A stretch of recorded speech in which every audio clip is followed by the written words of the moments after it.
and we will see. And I think it is now live. Yeah.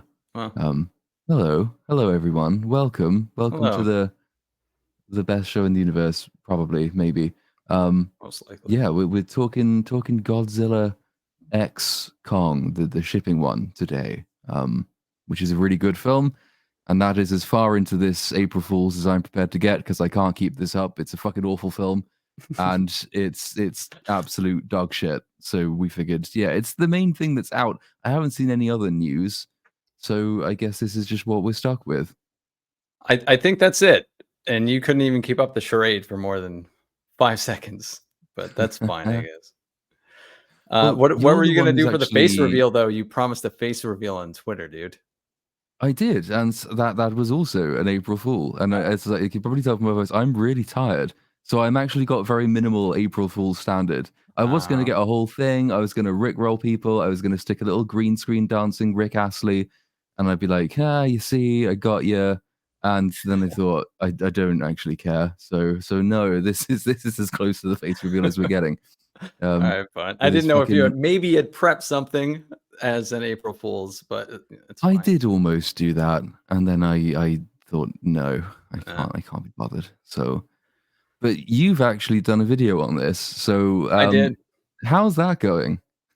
Uh, I wonder who in the chat has seen it. So far, 55,000 people, I think, have hate watched this video because, at least from the comments, I think it has a rock solid 57% like to dislike ratio right now. It is flooded with people telling me, well, all kinds of very awful things about me. But mostly that I'm wrong about this movie. Generally speaking, not a lot of people have a valid argument about why, other than just like, you hate fun, bro. Uh, to put it nicely, anyway. But yeah, it wasn't a positive review.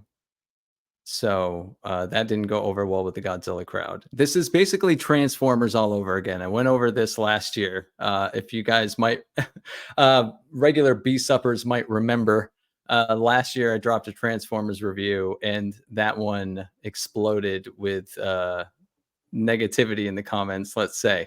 This is like that one on Mega Drive, I think. This one's way worse. See, Godzilla I had no idea that extreme. the fan base is this really head up about the Godzilla that you can't blaspheme against the monster film because they will really hate you if you do that. Sort of like, but I didn't get that experience with Transformers because that's one when I just abandoned the script halfway through because I thought, fuck this. I'm not sticking with this. This is absolutely god awful. And it did almost happen with Godzilla X Kong as well, but I did finally finish the script for that one. So like, I hope I'm you hoping I will actually get do that some one. of the hatred. Yeah, like, I hope that you Yeah, I'll actually be put that one recording it out. after this. Good. It'll be fun because like I don't know. I always think that because your videos are shorter, they're short enough for some people who are just morons to actually bother watching and leaving mean comments on. Whereas because mine tend to be really long, most idiots just don't even bother. So I tend to skip a lot of this stuff. But the second channel, which has shorter videos, gets more idiots in the comment section. I think there's a link between video duration and propensity of idiots to sort of pile on you. So, but I think it'll be fun. I think it'll be so. Like, has there been any argument sort of for it, which isn't just your opinion sucks, you fat ass, or like it's only a blockbuster. That's another one that comes off quite often. And it's not meant to be good. That's why it's good. That's another one that I think I've seen in your comment section. Have there been any others that I've missed in terms of sort of like covering all the bases for Godzilla defense? I've mostly been trying to stay out of the comments because of how unbelievably toxic it is. If you just stick a toe in, you might have to go to the hospital. But from what I've seen, that really is it. No one has a valid argument other than, like, someone said I should change my name to well, I probably shouldn't say it on stream, never mind. But basically that I don't like to have fun. Yeah, just that it's supposed to be dumb. And one criticism that I actually addressed in the video up front was the fact that the Godzilla movies are kind of broken up into eras.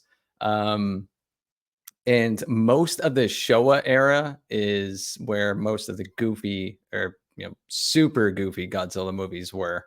And so those are objectively bad movies by any metric. And they're just beloved because they're, I don't know, there's a charm to how bad they are. And I love them. I'm a Godzilla fan, despite what people think in my comments.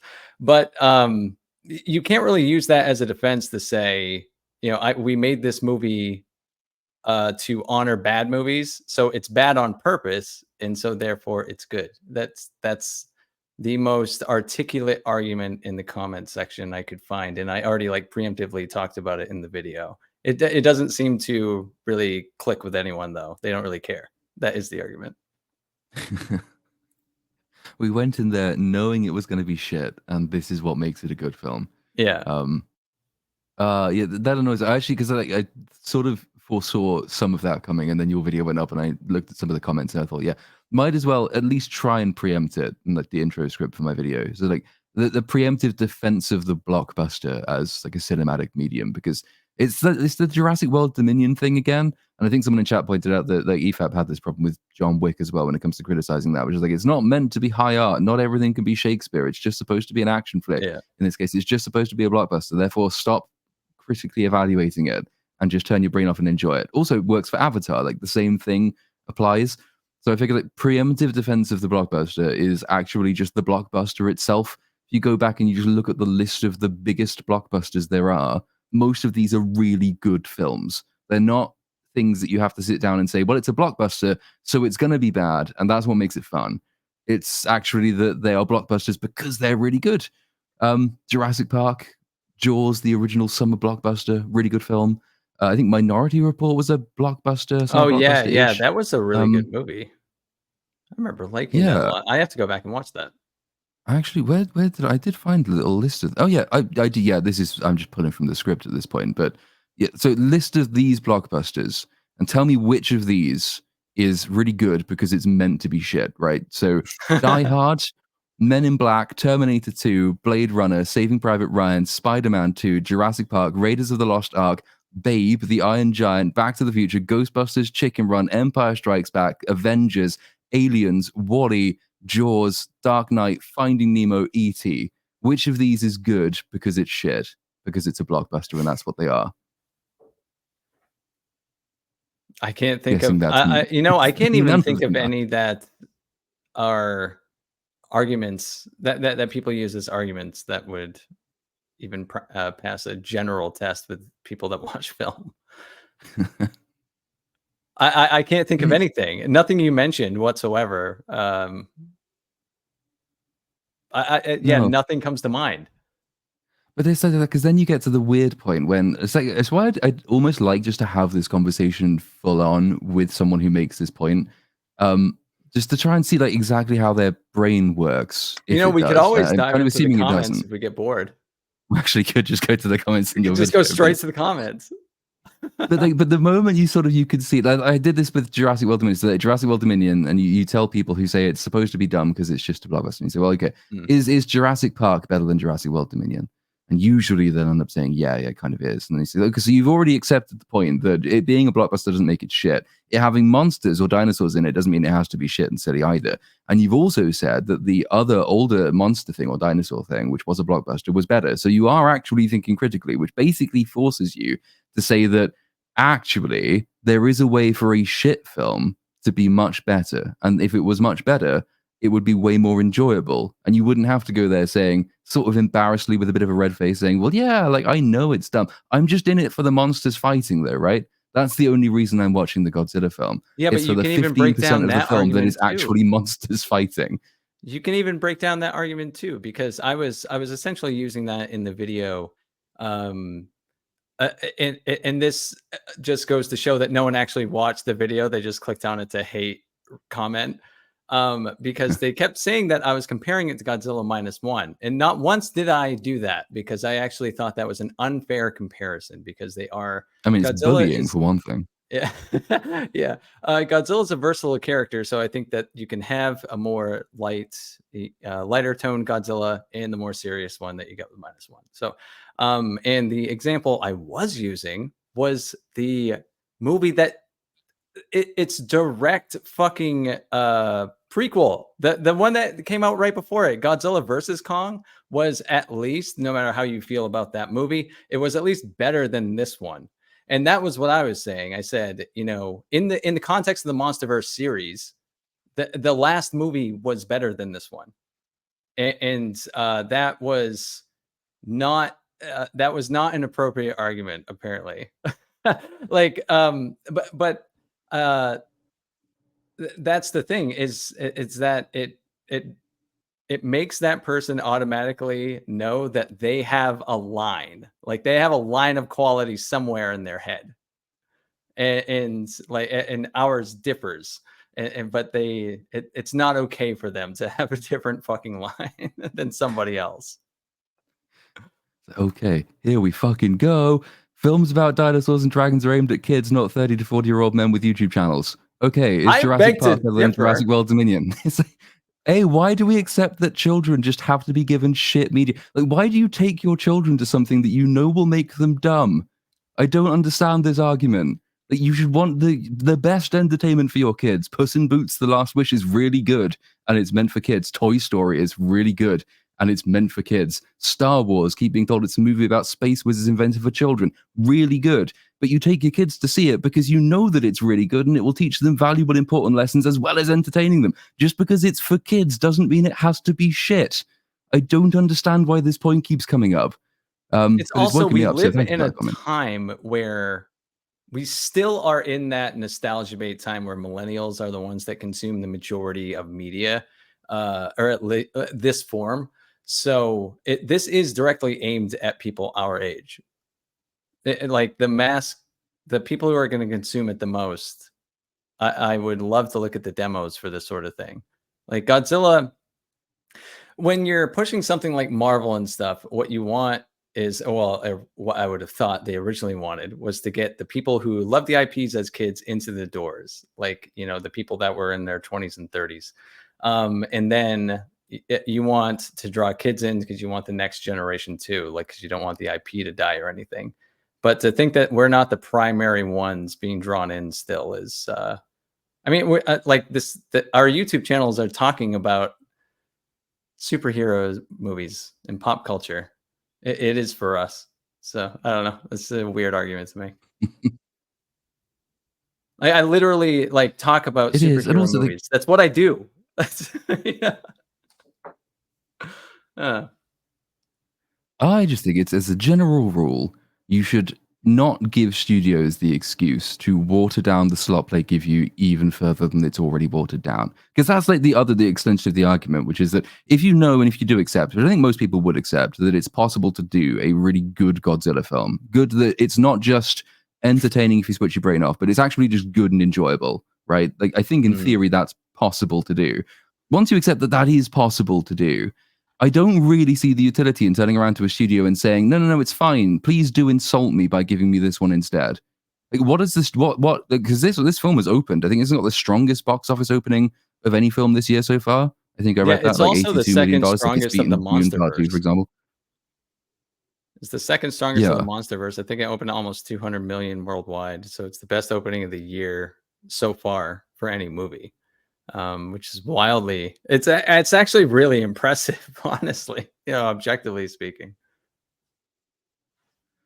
Kind of, in a really bad way, in the way that, you know, the work ethic of the Nazis was kind of impressive, but you don't have to like it because it's still it's not a good sign that this is so popular. It really shouldn't be this popular, and yet it is.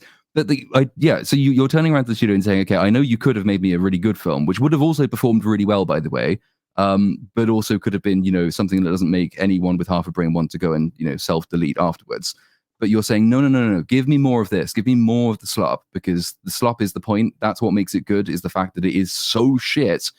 That's the extent of the defense I'm going to have for this thing. No, everyone benefits from improving the quality of any bad film. So simply, it's fine to say you enjoyed it in a way that I enjoy loads of terrible things. Yeah, Usually because I can absolutely. laugh at how bad they are. Like, Madam Web was one of the best times I had in the cinema. This film was quite funny. I enjoyed how terrible it was in that regard, but we'd still all benefit if it had been not shit. No one loses from saying to a film studio, no, you should have done a better job with this. And there's a point in the film where they just lay out the plans that they have, and we'll get there when we do like the plot breakdown section. But there was a point in the film where they lay out this insane, stupid, contrived, in the moment piece of dog shit exposition plan because they've decided that they need to do the fight now. And one of the characters literally says, word for word, while we're throwing shit at the wall, I've got another plan. It's like that's actually a line in the film. While we are throwing shit, that is the most meta of meta lines in this film. They know that it's shit. Yeah. They know that you know that it's shit. And really, they're just kind of taking you for a ride because you've paid money to go and see this.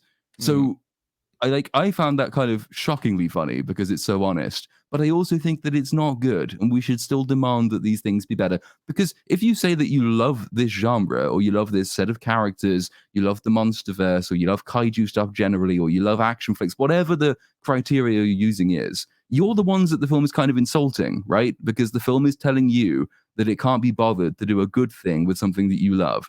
And now here you are, because you love it, sitting in chat saying, oh, but it's fine that I enjoyed it because I knew that it was bad.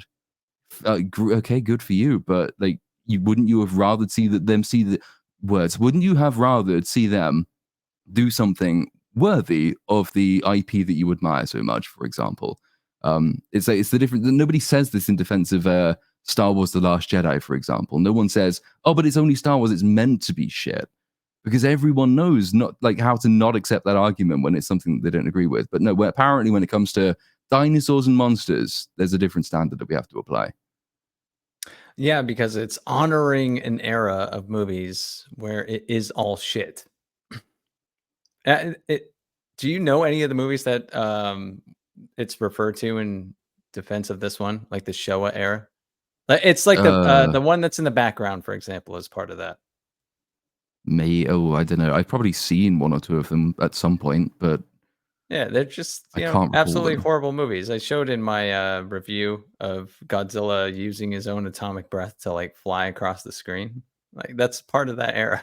It's the most fucking absurd thing. Probably in any of the movies that's how absurd it got to that point. But yeah, you can't use that it's bad on purpose as a defense. Also, they didn't have what is the budget for this film? Is it 250 million or something like that? No, It's actually, I not a saw that it cheap was like film. 130, like 130 million, which is Okay. actually kind of Even reasonable then, I'm for one assuming the this Showa size. Godzilla films did not have $130 million budget. So you No. can you can forgive janky special effects when the film studio is absolutely tiny. And in a way that makes the contextual comedy of it a bit more legitimate. It's still a shit film, but at least it will be doing its best with what it has, would be my guess. Not that I particularly remember those. But with these ones, no, it's this is premier Hollywood entertainment. This is what they're spending huge amounts of money on, Mhm. and what apparently loads of people are spending huge amounts of their own money to go and see. Yay, hooray! Let's all give a round of applause for the theatre going public for demanding the increased standards of modern films. I guess before we move on to the plot stuff, what is there you really need to carry in from the previous films? Because I'm not. I think I pretty much excised most of Godzilla versus Kong from my mind. I remember them fighting Mecha Streisand, and there's the in between so they've discovered the Hollow Earth. That was in the previous Mhm. film. They wanted the Hollow Earth because it has some power source in it, which that doesn't really ever get brought up in this film. But that's why the Hollow Earth exists. And as far as I recall, that film ends. So Kong lives in Hollow Earth. Godzilla lives on On our regular Earth, Earth. Yeah.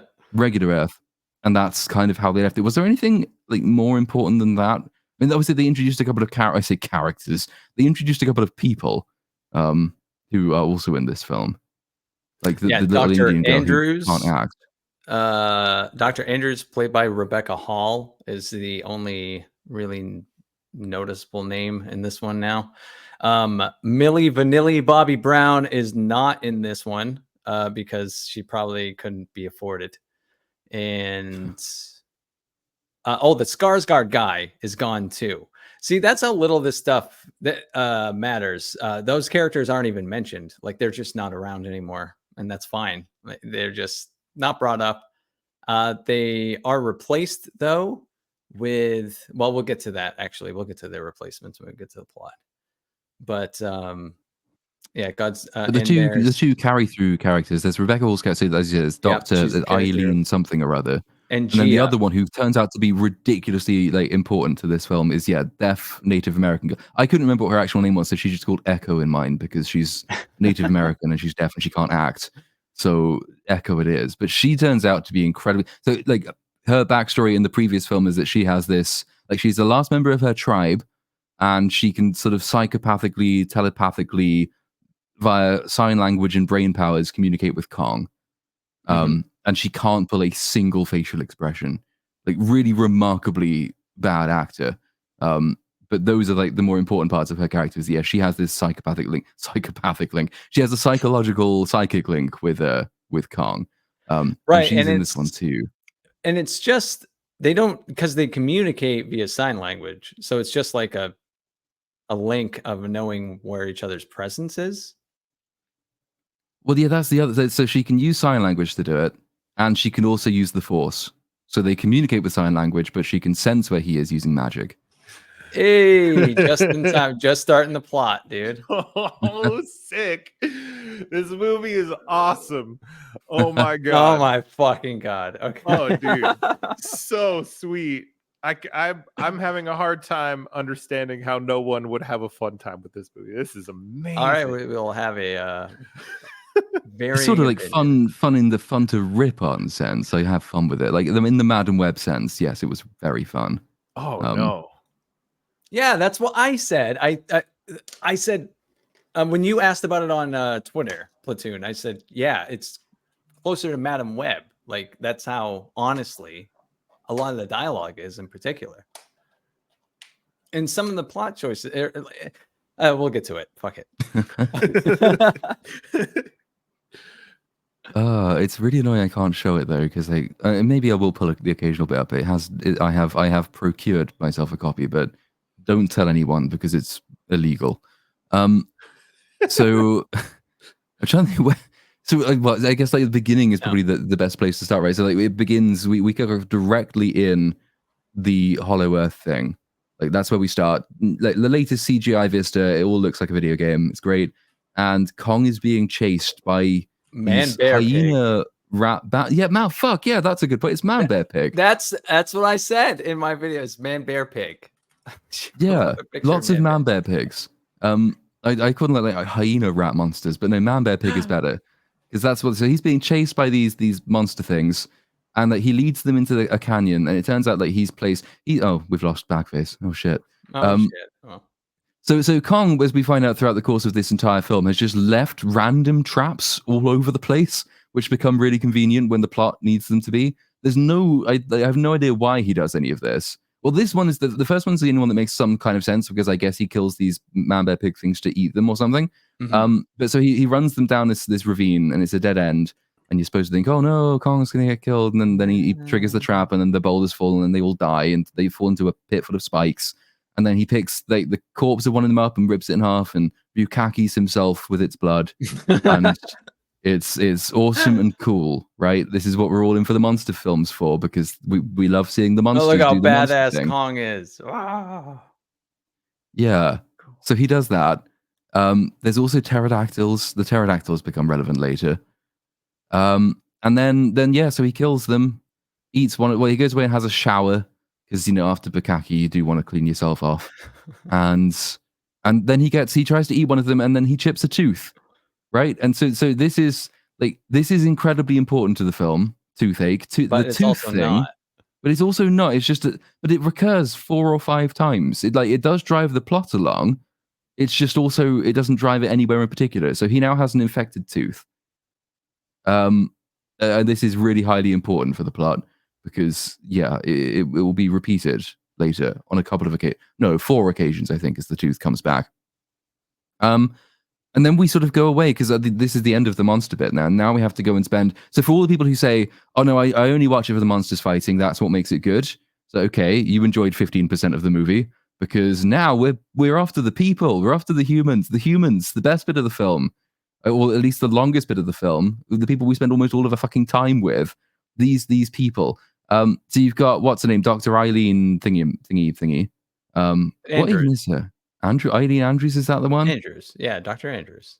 Dr. Andrews, and she's giving a TED I was talk. calling her bowl cut in my Okay. review. It's She's not a rocking good- a not a good look. vintage 1995 bowl cut. She looks how I did in like 5th grade. Anyway. And she's giving a TED talk where she has to fill in the audience on the vital events of Godzilla versus Kong. Because it's Godzilla versus Kong, and then after that it's Godzilla X Kong, because make-up sex has to follow the fight, which I think is the meta storyline that we have here. And this is the line I took the piss out of on Twitter, which is so far my only exposure to people who artistically defend this film. Because I point, like, she has this line when she says, "For the most of our existence, we believed life could only exist on the surface of the planet." I'm thinking, but we know about fish, and we've known about them for like a really long time, and they don't live on the surface; they live underneath the surface. And also, caves are a thing, and like underground creatures we've been aware of forever.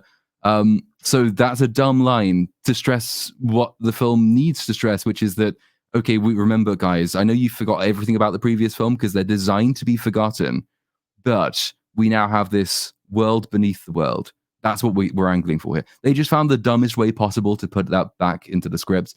And so I had like, yeah, that's pretty much the reaction.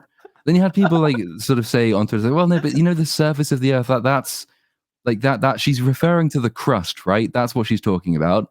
So, look, if she didn't say that, also the crust isn't the whole surface of the earth. There is a fuck it anyway. There's a definition for Earth's surface, right? And no.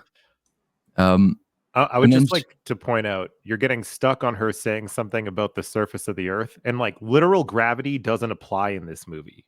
Like there was zero thought put into anything. It's so good. I don't. What even is that? Oh, we're not even there yet. But there's a bit at the end because we're gonna bump into some like quantum Indian people, I guess is what you like. They look like they're straight out of Last Airbender, don't they? It reminded me of you remember the animated Atlantis movie? Like the Disney one? Yes, I do. Yeah, it was exactly. I swear to God, they took like everything from that, like all the style and the visuals and everything. It just looked exactly like that, which I love. This movie can do no wrong. Sorry to interrupt. No. But it's a good example. I don't want to jump ahead too far to the quantum Indian people, but they have pyramids that control gravity. Why? I don't understand. And then they use them just to make the fight happen in zero gravity for no fucking reason. Because it looks fucking cool, Platoon. It doesn't. It's like visual diarrhea. It looks appalling. But I guess we'll get to those. It's just another bastardization of Native Americans because Echo's already done this. Native Americans are just the go-to thing at this point because everyone knows that they're vaguely spiritual, but nobody really knows the backstory. So you can just insert whatever the fuck you want into the backstory for any Native Americans, and they can be tied to fucking anything. It can be the Choctaw people in Echo, or they can secretly have been best friends with Mothra. And that's the origins of the Native American people. But that's kind of relevant because obviously, who's our main character who's supposed to be the last of her tribe? Oh, it's the Echo Girl. So of course that as soon as they find these ruins in the underground place, that they're just going to retcon in fucking Godzilla to the background of Native America again. It's quite special. Yeah. You know what? Every time that we have a critique, we should just pick, like, in defense against the critique, we should just pick a random comment in my video's comment section. That would be fun. What have you got for us? Creative. Some of them pretty good. Pretty good. I'm not gonna lie. Some of them are like, I'm like, wow, that's good content right there. You could do a whole video just on hate comments. Yeah. I mean, maybe I will if I get bored. I'll do a follow-up video of comments. Yeah. They're hilarious. I was reading them last night. I've only dipped my toes in a couple times. I sent you a few. So they're good. Yeah. Anyway, we'll move on. So TED Talk progresses, and then she says, so yeah, if we were wrong about that, which we weren't wrong about, because she's the only person who thought that life could only exist on the surface of the earth. Most of us progressed past the second grade in school. But if we're wrong about that, what else were we wrong about? Is sort of the teaser line. But like, it's teasing something that we already know if we have seen the previous film and remembered it, which is, I know not the point, because you're not supposed to remember these films. But that's their way of reintroducing the essential world element stakes. It's actually like I'm gonna say it's one of the better examples of this exposition and to backfill stuff, because there's a bit later, because I don't even know, like, how much later is this? Because we have to be reintroduced to like the main cast, including like deaf Indian girl, who now, even though she's the most, you'd think, like incredibly important person because she has this link with Kong, and there is like Monarch, I think it is still in this film, isn't it? They have these research stations and they're still researching the Hollow Earth, and like they're really interested in all of this. But the most important person is just going to school like a normal kid, and they don't think that she's worth hanging on to at all. But then she starts drawing these demonic triangles at some point. And it's linked to. But fuck it, we'll get there. But like there's the awkward exposition thing when they try and remind us who she is, because it turns out that like someone has made a documentary about her and what she did in the previous film that her foster mother Eileen is watching in this scene. And I was just sitting there thinking about, like, hey, how did anyone get this footage from this highly secretive military adventure to the center of the earth, which was the thing? Also, how does anyone know about the specific girl's involvement in it? And also, how did they get permission to use the footage in the documentary? And also, why is the mother watching a documentary about the daughter when she already knows all of this because she was fucking there? But we need it, the right? audience Because needs to be reminded. We don't remember what happened. That's you wouldn't the reason watch a documentary about things that you had seen in real life. I think I would. Like if someone made a documentary about like me and my friends, I don't know, causing Godzilla to pop up out of the, I don't know, I'd probably watch it. Yeah, maybe like the first time, shortly after it had come out or something. But I don't think I'd be watching it to try and, if I already knew that it was my daughter that they were talking. Like, if you already know all of it, right, and that you've probably seen this before, why are you putting it on again? It's always that bad problem with diegetic exposition when the one in Ahsoka always comes to mind for some reason when she's watching the hololog of Ezra, because the audience needs to see it and not because she has any reason to be watching it. But the audience needs to be reminded who he is and what the stakes are, and that they don't want to fuck, because that's incredibly important to that show. There's no romance allowed. So they just have her go home and watch it for reasons. That's like the same thing happens here. And it's just annoying. But yeah, they have this research station. They have a research station down in the Hollow Earth, and then they have the big one up above like the whirlpool water portal thing. And that's where we spend some of our time at the beginning. And then Dr. What's her name is like, she's a professor and she's a scientist research person working for Monarch, which is kind of the essential setup, while her daughter is in school and she starts tripping. That happens now, doesn't it? I think it does. She does. She starts tripping. Pretty much. Yeah. And she starts having hallucinations of an orange orangutan like Kong, and she draws what ends up being sound waves, and they have a deaf girl draw sound waves. I think like, I don't think they're sound waves, aren't they? Electromagnetic waves. I thought they were seismograph readings. They look like seismograph readings. She's deaf, so she could feel the ground better. Yeah, that's true. But I guess why not? We can run with that. I think they're seismograph readings because there's the bit when oh god, this is just stupidity. So they have all of these. Yeah, they have all this equipment which is like monitoring various bits of Hollow Earth. 95% of which is unmapped, except that they have sensors everywhere mapping it. But they don't record anything. So there's one bit where like the ground shakes down there and the seismograph goes kind of spazzy, and then they don't know what's happening because the scientist who's sitting next to it is just asleep. So they don't get any of the data because they're not sending signals to each other and they don't have the record button on. You actually need a scientist to be awake 24 hours a day to take note of these readings, which is just all kinds of stupid. But yeah, she trips and starts like doing that frantic demon scrawl, and she's drawing what we don't know originally, but find out later are either seismograph readings or electromagnetic whatever the fucks. But the reason that these aren't taken seriously is that the very important, very well-funded science people who have all of this equipment see this stuff and they just assume, it's probably just a cock-up. It's just interference. That's all it is. So like you've got these readings coming in and your scientists are saying, means nothing. Don't know what we're doing here. Anyone's guess. Could be anything. Probably just interference, right? Like that's what scientists do. Just attribute any data as mistake, and then it has to send our intrepid main character on a journey to find out what exactly is retarding her daughter. Aren't the computer screens shouting? I have it written down. The computer screens are shouting something in particular.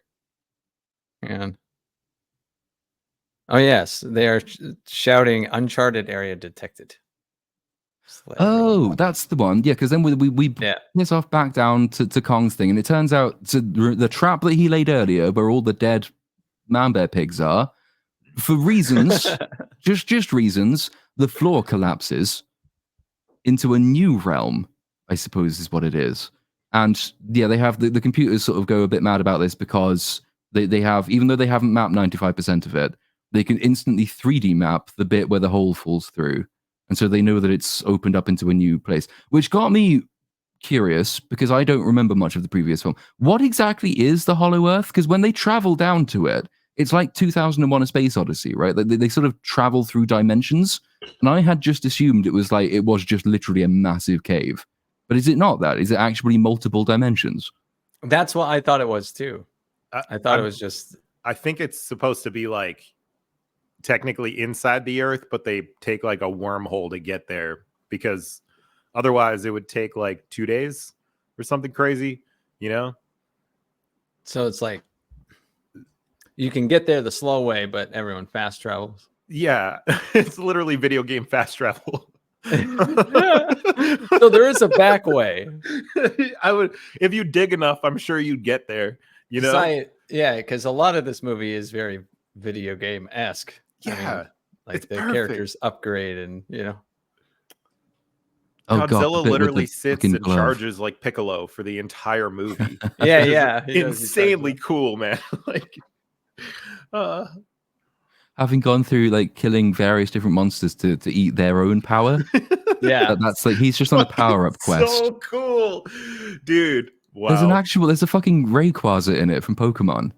Right, and so that's I think is that the second monster he has to go and kill. And when they explain what it is, I don't know how they know what it is, and I also don't know why Godzilla hasn't killed it before now. If it's been down there and his whole job is going around killing these things, because he only killed it because he needed to. But the source of its power, from what I remember of the film, is solar rays and solar radiation. But it lives in the deep ocean where none of that stuff actually gets to. Why are you absorbing sunlight from a creature that's never seen the sun, Godzilla? They collected it all and went down there and hid. Okay, it just comes up radiation occasionally. Go through water? It depends only up to a point. Like Yeah. you've got the different levels. You've got alpha radiation, which is like the weakest and just hits the surface and stops. Beta goes a bit further, and gamma radiation, I think, is the deepest, most penetrating one. But the deep ocean is the bit which will be least exposed to solar radiation, just because obviously it's it's very deep in the ocean. But we'll get to that because before that, we're still doing the general sort of reintroduction to things. So while girl is in school tripping balls and drawing triangles, her mum is like doing various news interviews at one point and sort of explaining what the state of affairs is. You know, Kong, I don't supposed to say God. Kong lives down in Hollow Earth. Godzilla is up in our Earth, and he just travels around, you know, from place to place, killing the bad titans as and when they spawn. And she says that there's absolutely nothing to worry about unless they cross into each other's territory. But I just can't help but note that every time we see Godzilla destroying another titan, he also takes out most of a heavily populated city, which I would think is something to worry about. But according to her, it's not. That's all fine. That's just acceptable losses. He goes around destroying everyone and everything, but that's good. It's only if he goes to Hollow Earth that things might go wrong, because then they're in each other's territory and you know, more people will die. I also, like, you have to sort of wonder why people in this world haven't already taken down every single historical landmark they have, because you know that is the thing that attracts filmmakers like whoever the fuck does this film, or Roland Emmerich or Michael Bay. Like, this film is actually really funny just because, you know, as soon as the camera pans over, I don't know, the pyramids, and you think, oh, fuck, there goes Egypt. Yeah, and it pans over the Colosseum. Like, oh, shit, Italy's fucked now. And then it goes to the Cristo Redentor in Brazil right at the end. And I'm thinking, yeah, like, that city has 7 million people in it. And I bet it'll have about 3 people left by the time they've finished. Just take them down, because then Godzilla won't fight near there because there won't be anything recognizable. That seems like a solid plan. I'm just happy they didn't pull a Flash and just have them like pop up in the middle of a perfectly flat desert for as far as the eye can see and just It's a little better, you know? Yeah, but It at is, least yeah. visually, like it doesn't. It's really super boring.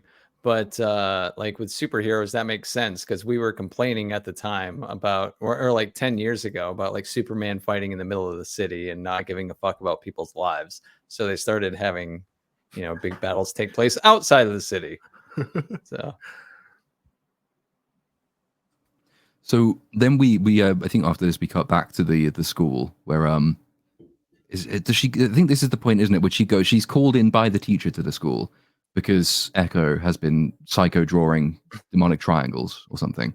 And the teacher, she explains, this is when the film has a theme, right? The theme is family, and it's becoming a family and it's gaining a family because you're on your own, and by the end of the film you won't be on your own anymore. So this is when the film introduces its theme, and its theme is family, and it begins by having the teacher explain that what's the actual, the term she uses to describe loads of her students in this class is culturally displaced.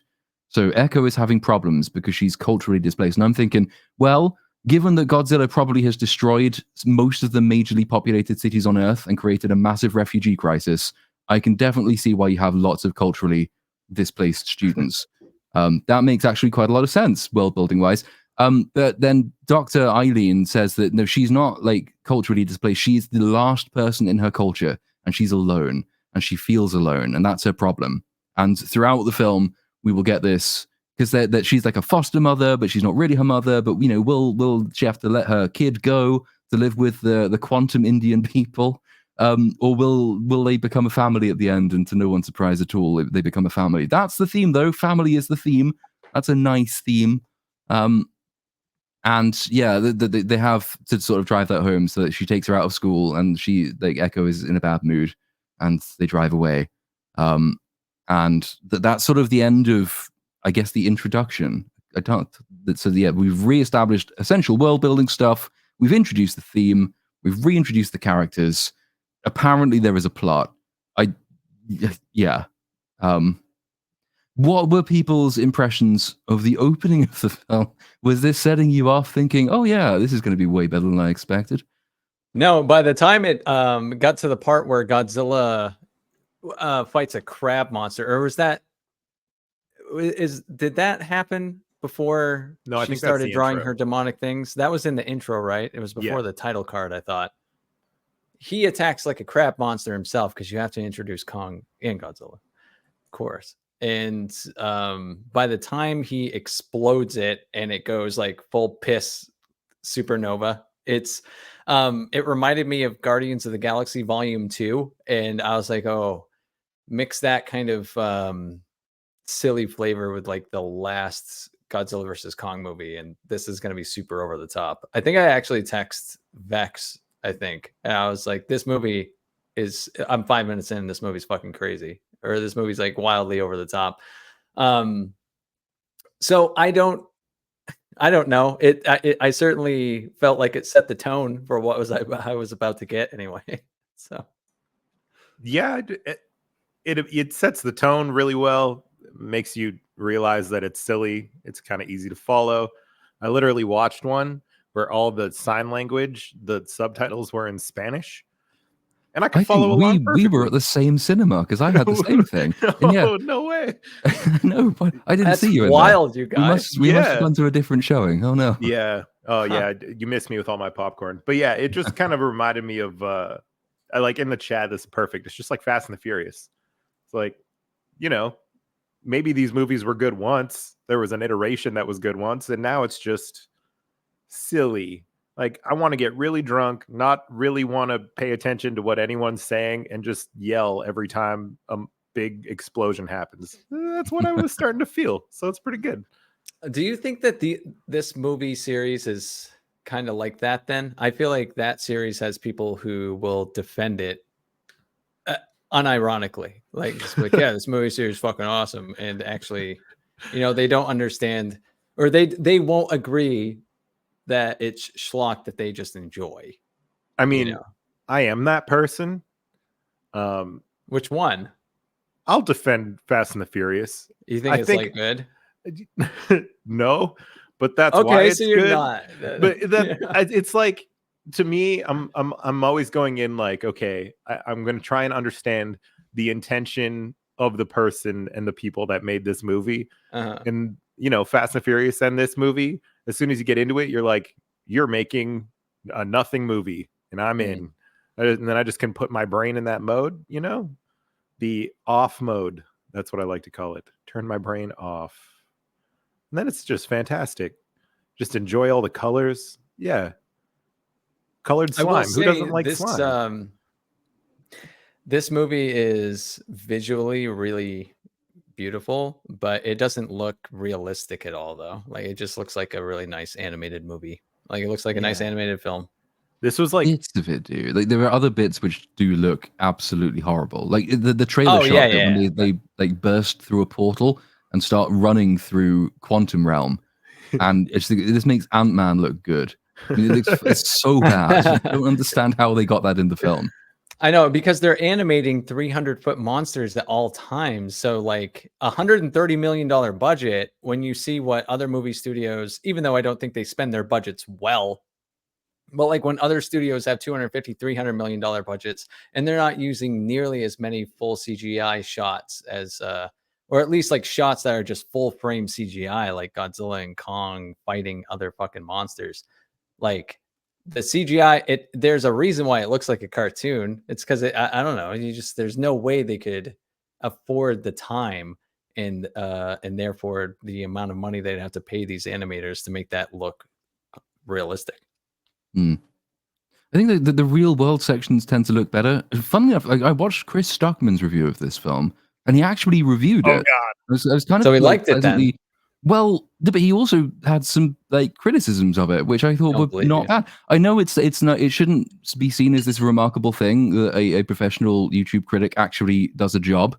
Man Does Job is not news story, but it is where Chris Stockman is concerned. But like his review pointed out, for example, that the fact that they spend so much time in this in the Hollow Earth thing means that there's no sense of scale because everything there is massive, which makes all the creatures look normal sized. Which is it's an obvious point, but it is a good point. It's why like the real world sections, when they are fighting against these historically, culturally significant landmarks that they have to go and blow up, they do look better because you do get a sense then of how big they are. But then you go down into Hollow Earth and they're all running around and jumping around, and then they're fucking floating because there's no gravity for reasons. And they just look dumb. And there's no sense of scale because it's all, relatively speaking, normal size. Yeah, and they're having them move at speeds that our eyes just wouldn't follow. Like that's why the first movie worked so well. A lot of it took place at night, so a lot of the criticism, I'm talking about the 2014 one, by the way, that started the Monsterverse, but a lot of it took place at night, so it hit a lot of the CG. So that was a complaint that the movie was dark, but it also, I was saying that's why like the T-Rex in Jurassic Park from '93 holds up so well, because it took place at night. And shit, I had another point. I completely fucking lost it because I just saw Andrew disconnect. I'm blaming this on you, Andrew. Fuck, it'll come back to me. Sorry. Fucking Andrew. Fucking A, Andrew. Yeah, it'll come back. We can move on. Okay, fair enough. Well, yeah, so it's having done all of the essential re-establishing stuff, now we have to move on to figure out the very brief, quick mystery arc, which is what the fuck are these demonic triangles? Oh my god, what's going on? It worked. Why? Oh god. I'm a genius. God. But I found OBS virtual camera. I am now a cat. Okay. Your Honor, I've changed myself into a cat. I'm leaving it as this for the rest of the stream. I haven't even watched the movie, so. All right. Yeah. Okay. Why not? We've got a pussy on the stream. Fantastic. Yes. Mystery arc. Why is daughter drawing demonic triangles? And so now we have to go meet another person who I'd forgotten was in the previous film, but was whose name is Bernie, and Bernie runs a podcast, and he's a conspiracy theorist, and like all conspiracy theorists, turns out to be completely right about absolutely everything. So in order to get there, we get Dr. Woman watching the documentary about her daughter, and then she sort of like she goes and sees daughter, who I'm looking at right now, and she has one facial expression. Again, it's just like shockingly, she doesn't act ever at any point. And she has a really irritating resting face, which is not good. So she's sad because her daughter's Rebecca upset. Hall? No, she can actually act. Like, it takes some considerable acting skills to say some of the lines she has to say in this film and not just convey how fucking depressed you are that you're in this movie. She does a really good job of hiding that she knows how far her career has fallen, because she's quite a good actress. Yeah. It's weird though, because like a lot of the cast is really good actors. Like homie that plays the vet, he's really good. What's that other guy's name from like Eternals and stuff? What's his name? Oh God, Brian something Henry, I think. You can't bash on people that were in Eternals, because it did have some pedigree. Okay, it's just a bad movie. Yeah, and he's also in Atlanta, which like that show is top tier, and he's so good in it. Oh, true. So it's weird to me, like the cast itself, except for the kid, are all really talented, and they all choose to be in this franchise. I don't get it. I mean, I do, because it looks fun as hell, but probably have yeah, they're getting paid. Paycheck is probably quite good. Paycheck, no work. Yeah. Why not? So so she has to go and see Bernie because what she needs is, because fucking hell, she is a scientist and she works with the best scientists in the world, but she thinks that science can't solve this problem because the scientists will look at the thing and say, probably just electrical interference again. So she goes to see Bernie because she knows Bernie from the previous film and he thinks outside the box. He runs a podcast. He only has a few hundred subscribers, but his CPM on his videos must be fucking amazing because he has an amazing full-time setup. Job. Yeah. Full-time job. Like, brilliant, like, monitor setup and everything. Mine's better, but his is too good for what he tells us is a few hundred subscribers on a conspiracy podcast. So like, and then because he thinks outside the box, he's like, well, your daughter, remember your daughter, woman whose daughter that is, you remember she can talk to Kong and sense him, right? Maybe that has something to do with it. And she says, oh my God, I had not considered that my daughter might be psychic. I forgot the previous film. So then he wants to be taken down to Hollow Earth for actually no reason at all, just so the film can be moved down there. But he suggests it, but they can't go yet because she gets she has an app, and her app tells her that Godzilla is about to fuck shit up. The app says like Godzilla vital signs surging or something. Now she told us in the news report earlier that there's nothing to worry about. Remember, because it's not a problem unless Godzilla is in Kong territory. Otherwise, it's fine if Godzilla goes and wipes out entire cities. Nothing to worry about. But here they worry because Godzilla's moving. Godzilla sleeps in the Colosseum in Rome.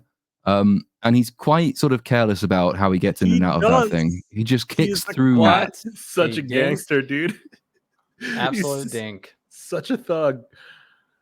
And I was just watching him thinking, like, that all those people who work at UNESCO, World Heritage, and like they must be so depressed because their job is just ended. Like, every time Godzilla moves or anything happens, another World Heritage site, it's just destroyed.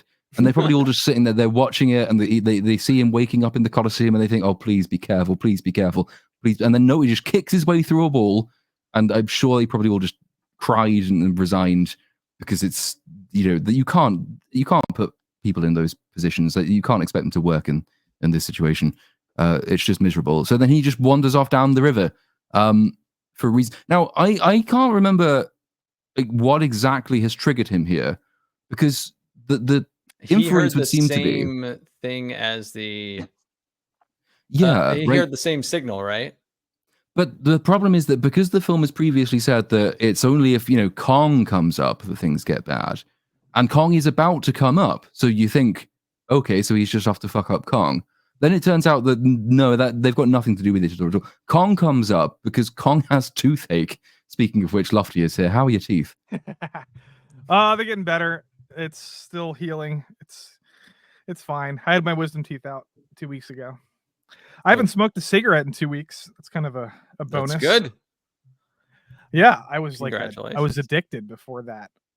It's kind of a crazy. I haven't had a cigarette in 2 weeks, but I'm smoking a vape right now. So what am I? I don't know. The fuck am I saying? It's better than having smoke particles all over your lungs. Yeah, it's like 95% better, and it doesn't smell like arse. So That's exactly true. and Yeah, again, you can get stronger vapes. Vapes are good. I like vapes. I have some. Yeah, yeah. So you have joined us just before Kong comes up for his dental surgery, which is a pretty significant point in this film. I'm assuming you've That's seen funny. the film, and it's I not had like to- Andrew is the only one who hasn't seen it. I had to skim a lot of it for Cynic's video, and I watched a lot of it. I skimmed some of it, but I know what happens. I know some of this shit. He does know. Yeah, Platoon, I couldn't do your video. I just assumed it was going to be longer, and I don't know if I had the time for it and or the energy. But Cynic's was like 15 minutes. It was like a quickie.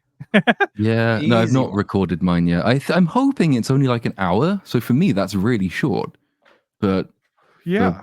like the standards of sensible, normal people who have lives, yeah, it's not. Oh, dude, I was out today and just running errands, and I was watching Skill Up and some gamers break down their 5-hour Judas demo that they were exclusive access to Judas, and it was very entertaining to watch their breakdown of the game.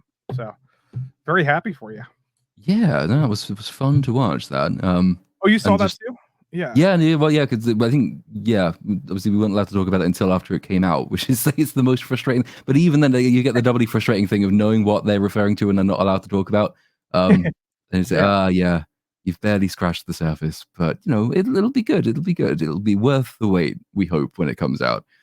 Dude, it sounds amazing to me. It's just the procedural stuff, generation mixed with the all the different mechanics. Just sounds so epic. So I'm excited.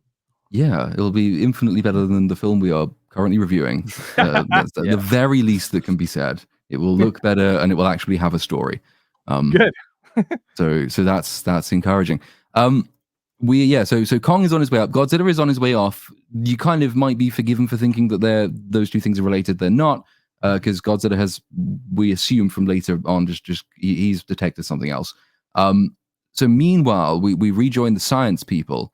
And the science people are all really worried because they know Godzilla is moving, even though we've been told that that's nothing to worry about. But they're also worried because they've detected this signal. And the signal is mysterious and they don't know what it is. And the government and corporations are just waiting to take over. And this is all the excuse they'll need, apparently. Which is hilarious because you watch the rest of the film and you see, even before this point, Godzilla destroying entire cities. And apparently government and corporations think that's all fine. But the minute you get a mysterious signal that you don't even know what it is, that's too far for the government. Like, that's the moment when they say, oh no, we've got to step in. Yeah, now we could finally do something. Not the attacks of the cities. It's funny that they say that because, like, just at the beginning of the film, they're just like, oh, the government's all decided to agree not to attack Godzilla because he's a protector of Earth. And then all of a sudden, the government can't intervene at all, even though we also secretly funded this King Kong weapon that's secretly in Hollow Earth as well. Yeah. Right. Zero consistency. They just remember at the last possible second. Oh, by the way, we've got an infinity gauntlet. It will be fine. It cures frostbite. Whatever. I'll just go pick it up. You know, it's like a little quick jaunt across the quantum realm. Do you guys understand you're describing the best movie ever right now? Like, if I just walked into a room and I was like, King Kong Infinity Gauntlet, give me $100 million, every studio would be like, okay, yeah. I wanted just because Andrew's got this playing, so I was gonna. This was the bit I was actually gonna try and find. This is fantastic. Okay, the thing he's holding there is a child. It's a child, monkey child, monkey baby. This was the best scene of the movie. This is me fighting off Child Protective Services when they try to take my beer getter. Am I right, Cat? We fight for freedom. They try to take my beer getter. The beer getting machine ain't getting paid. And it's my favorite scene in the whole movie. Like, the context for this is right. So like Kong like goes through this portal thing, and he gets accosted by this child. And this child's a bit of a dick, and it bites him. And then these other apes attack him. So he picks up the child and just swings him around like a club. Imagine seeing this, right? Concussion. Imagine seeing someone criticizing this and being like, wow, this is fucking stupid, and being like, nuh-uh, Yeah, really? No, It's the bit where he just lobs him like a rag doll. Yeah, where and he it's just pitches him into the What dude's the face. fuck? Oh, so But good. you'd probably be thinking, right? Okay, Kong can punch Godzilla and do damage, so this kid's dead. But no, Right. he's not. it's fine. This kid becomes his best friend. Basically, as soon as this is finished, they become best friends, and he's now the kid's adopted kid. Yeah, Like yes. he uses his kid as a fucking baseball bat, and that makes them friends. I also love how you have Average, no idea what kind of power great. level or durability these guys actually have, because it's just based on whatever the fucking story needs them to be. Oh, like, yeah. no, he's fine now. Like, oh really? Because Okay. like the little chimp guy also like gets up and there's not even like he's not even like dazed or anything because he gets No, like dude. tossed into some bushes right after this.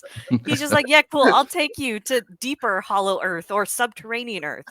Sorry, Jesus. you can meet my dad or whatever. Yeah, you can meet my abuser. And then for some reason shed a tear when someone fucking Sparta kicks him into lava. Like, hey guys, feel bad yeah. about this. Okay. Yeah. It's is even better funny. on loop. Best Yeah, I scene know. of the movie. So good. It's so This is good. how It I is pretty provide good. Content. It's You know, the here. for what it's worth, I did buy the Kong skin on Call of Duty, and he has the best finisher. Like, Oh my god. Well, Can I? he can fucking I ask yeets someone across the universe now. He takes him and throws them at Oh, least wow. like 300 yards. That's It's pretty amazing. cool. All right. Yeah. Can I ask a serious question? Yeah. Cynic, how do you enjoy wrestling and you don't enjoy this movie? You know, I wish I had more time. I needed to get the video out. I wanted to get it out during the opening weekend, but I was gonna write a section how wrestling actually has better fucking writing right now than this, and which is hilarious considering this one has fucking wrestling moves. Like there's a superplex in this one, and I was like, because I was I did make a reference to the fact that I'm like, you know, when you're imitating wrestling, are you sure you're making a good movie? Like I know when wrestling's bad, and I was like, but to a point. Current wrestling right now is superior to most of the shit you're getting in cinema. And Well, it is. the problem with this movie and a little bit of the last one is that they've deviated a little from, I don't know how you guys feel about the entire franchise as a whole, but it started off like they were trying to make a serious movie with Godzilla with Bryan Cranston and Aaron Taylor Johnson. Yep. Right? Yeah. And then now if you go to the polar opposite is this movie, which is like just goofy nonsense. It's not very consistent, this franchise. And I still don't even think it's supposed to be B-movie like just like goofy. They're still trying actually to like write like dramatic stuff throughout these movies. No like, way. Yeah, dude. It's like I would actually applaud if they took this concept and just did it the whole movie. And then, you know, I don't know. I didn't watch the full version of this. I sort of skimmed a lot of it. But how often are they trying? Would you say they're trying in this movie to like actually be sort of serious and then half joking? What's the balance? Do you think? Because in the first one, like I said, it was very serious. Well, what's one had hilarious? some serious scenes in it. And the third one had I don't know. I can't tell if they're trying to be just stupid or if they're just bad writers. It's Well, I what's think ironic they is he just wants know to it's be shit. James Gunn. That's the thing. Like they know what they're doing is crap, and so they don't really care. There's two scenes in the film I can think of which would be construed as serious, and those are both between Eileen and her daughter Echo. Because that's like the only real character arc that occurs in the film. You're sad and alone, and I want to be your mum, but I can't. And at the end is, are you going to go and abandon me for your quantum Indian friends? And she says, nah, you're my mum. That's like, those are the serious bits. But the rest of it, I don't think is necessarily trying to be stupid. I think it just knows that it is, so it doesn't care. Okay. Platoon, you just got a fat gift. Oh, yeah.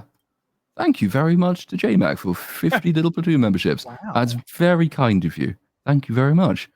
What's up, JMac? Yeah, I can't imagine how this film would have earned that sort of generosity, but you know, we'll take it. Yeah. You know what I mean? Do you guys know what I mean? But like by like B-movie, like so some of the Godzilla movies are really goofy and stupid and like comedies, basically. But, you know what I mean? This is not this franchise doesn't strike me as intentional comedy. This scene does for sure. this movie more so. Even the last movie, there's not a lot of funny things. Godzilla fighting Kong throughout that entire movie, that's not funny. It's just badass. And then the rest of the movie just is bad writing and stupid, boring characters. It's not a comedy at all. Kong versus Godzilla. No, because you know that it doesn't consider itself an overall joke because it tries to tell jokes and it tries to tell jokes to put it in contrast with events, but they are so it's like the lowest common denominator Marvel stuff. There's a bit where a guy gets eaten by essentially a tree. And the guy has just been killed in front of them horribly, and they immediately just quip and move on like nothing happens. It's not funny when it tries to be funny is the point. It's just funny when it doesn't try to be funny. That's Madam Web. The jokes here too, like at least there's like some, because again, this was supposed to be from like the monster's perspective or whatever, right? This whole film. But the jokes that he tries to make they're mostly with the human characters. There's no arc or story for any of those characters. So all of the jokes just never hit home. So like there's like a semi like homoerotic like hippie moment between British Ace Ventura and black podcaster guy. And it's meant to be like, oh, like, dude, like, don't just chill out. Like, it's okay. Life happens. I'm just like, you have not, black guy never got a proper introduction in the last movie. Ace Ventura, you've barely introduced. He just had one little like conversation with Dyke haircut, and that's it. So like the humor that they try to make doesn't work whatsoever. And this entire like 20-minute Kong like sort of silent movie, like part of the movie was pretty cool, I thought. The fact that they can tell a story without dialogue is I like this. I like that a lot. This should have been most of the movie though. This should have been 90% of the movie in all honesty, because that was actually like entertaining to see. And the budget doubles though. Well, yeah. I mean, but look what Kingdom of the Planet of the Apes sort of does it. I don't know how big their budget is, but the apes are in that movie. The Dawn of the Planet of the Apes and War, they're in the movie a lot. If one man can make -1, they can make this movie. But no, what I'm saying, monsters. What I'm saying is this is such a tonal shift between him hitting with the baby with the child abuse thing, and then the stupid quips, like the Marvel quips, the bad jokes that like I could write in like 5 minutes, and then like it's just like there's tonal problems. Like the movie, I don't care. The franchise, I don't care if people like it.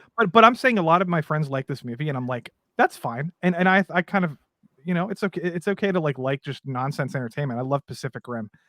But Pacific Rim had a consistent tone throughout the entire movie. And I don't know about this one, man. I just don't know about it. It's very strange.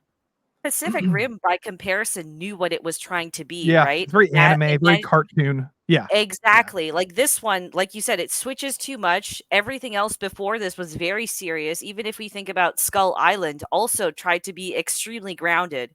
So this shift doesn't make sense whatsoever. But I can understand if you enjoyed this, that's wrong. But just accept that it's a shitty movie. Like I said that I wrote a review on Criticalist for it, and then people in the comments for that review were like, "You're spreading misinformation." I'm like, "Where, bitch? Where am I spreading misinformation? Just because I don't think the movie's 100% like you do? Explain." And they can't. I'm gonna defend it. Yeah, go in for saying like it almost reminded me of like anime in the way that it is tonally inconsistent, I guess. But in my brain, it was in the way that anime is tonally inconsistent, where you'll have like over the top kind of emotional moments that aren't really supposed to take seriously. They're just kind of almost levity in themselves. Yeah. And then it goes back into like slapstick levels of humor. That's you're right about anime. However, anime, when they do slapstick humor, like Demon Slayer or like Frieren, Demon Slayer does it all the time with like exaggerated facial expressions, very funny of humor. But when they do the serious stuff, though, it's very good. The writing is super duper solid, and it's like this could work if the story was actually compelling.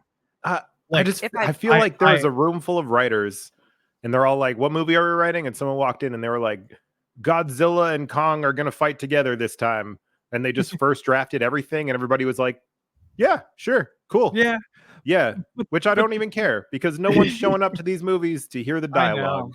I know. Which it's just and popcorn. When I'm thinking about it, I'm like, okay, I want to go to this movie to see like sweet Kong moments and sweet Godzilla moments. I got them all. There were just moments that I was like, yeah, you're a gangster. That's what I liked about Kong. Well, I don't like Kong versus Godzilla because that movie is like 90 minutes of bad movie and then like 30 minutes of really cool stuff. This is a little bit more. I am more heavily leaning on Godzilla and Kong, I think. Yeah. But I've always said this about Kong versus Godzilla. Like, I'll never watch that movie again. All I do when I just go on YouTube and watch the cool scenes from that movie. Yeah. It's so I totally agree. And that's what this movie will be. If you could do a cut of this. No, but I don't even think this movie has that. This movie has. Look at what we're watching on loop right now. Yeah. No, I'll never forget this. I watch the whole on loop daily. This is the only clip I need from the movie. Dude, Godzilla like charging up, like literally Super Saiyan Godzilla. That's dope as shit. Yeah. He turns pink. He's like a literal Dragon Ball Z character. He's like, I'm changing my hair color because I've powered up. You're like, that's cool. That's cool as hell. Godzilla's done that before. He's had power-ups and stuff in old dumb movies in the past, I think. But beautiful. That's not a problem. I don't think. But yeah, I don't know. I watched this movie twice and I did not get like the scenes that were cool didn't get any better the second time around, unfortunately. If anything, I just noticed more issues with the film. But still, like the Diddy Kong chimp dude, oh my god, saves the movie. He saves the movie. Yeah, he's adorable. He's cute and he's dumb and it's really funny. Like it works. But other than that, like when I see Godzilla powering up, I'm just more disappointed that it doesn't really it doesn't lead up to anything that's really satisfying, and then B, it's just like he's just kind of doing things, and like when the fight with the oh my god, what is it called, that dragon thing that he kills in the Arctic, that was pretty disappointing because I was like, oh, like you guys hyped it up and all this shit, and she lives in an ice kingdom and then dies off screen. Like, what? There's a couple of bits like that, because that's usually the defense is, I'm only here to see the monster fights, right? But like, I'm pretty sure 2 or 3 of them happen off screen in this. There's Kong versus Rayquaza happens off screen. Godzilla versus Rayquaza happens mostly off screen. Rayquaza? There's like a Rayquaza in it, and but like both of those fights, you barely see anything off. So like, you can't even use that defense. So it's good because I'm only in it for the monster fights. You barely see them until like the big final one, and then that has to be adorned with zero gravity because I don't even know. Visually, it's very jarring because you can't follow anything, and just like they break their own rules within the span of the scene consistently. So like one monkey, I remember, just straight falls to his death, but then somehow like Godzilla is just, I guess, propelling himself on farts or some shit to try and kick other creatures. So it does. I don't like, even that didn't make sense. Yeah, they're all expert at fighting in Zero G as well. They have no trouble adjusting to just jumping off of floating rocks to attack other floating rocks. They are weirdly good at it, and I don't understand how, because they haven't done this before, but it looks like they have. Their natural animal instincts should have no knowledge of anti-gravity. But yeah, I think because you know what I mean, like some animals will just like, they know how to do shit even when they're born. Like spiders just know how to spin webs, but like that's because of their biology and their ancestry. they just know how to fly. That's just there's no genetic memory involved in this at all. Genetic memory. And it doesn't even do anything, because the whole, fuck it, we'll get there in a bit, but like the basic premise is that the quantum Indian people have gravity pyramids, and they use it to reverse gravity to protect some sky portals to stop the evil monkeys getting to Earth, except that they end up there anyway, so there's no point. It's literally just there because they thought it looked good, and it doesn't. It looks fucking awful. But we will get there in due course, because at the moment Kong is here. Kong has his tooth fixed by this hippie guy who arrives on the scene in a spaceship with just cringe music. And the video I'm doing has got that clip from, it's Jurassic Park, where John Hammond just depressed and says, I really, really hate that man.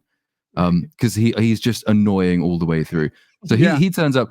using magic, I guess, he's diagnosed that Kong has toothache, and he fixes that with a metal tooth. Somehow, for some reason, the metal tooth is actually important later, but also at the same time, really not.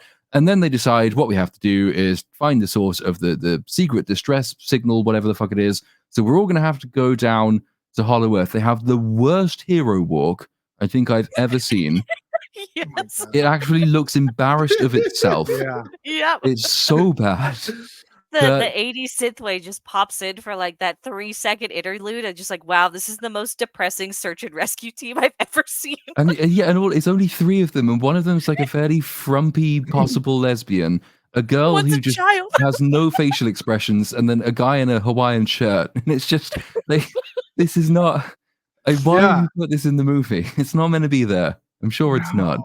Although I love Dan Stevens in almost anything he does. Oh, he's phenomenal actor. This is not good for him. It makes people not like him, and some people don't know who he is because they didn't watch like Legion or some other like that really good horror movie. What's that called? Vex? He's in like Prophet or something. Oh, oh my god! So it came out like 10 years ago, but I know which one you're talking about. But Legion is the X-Men sort of spin-off thing. He's fantastic. He was Beast in Beauty and the Beast, if I remember correctly.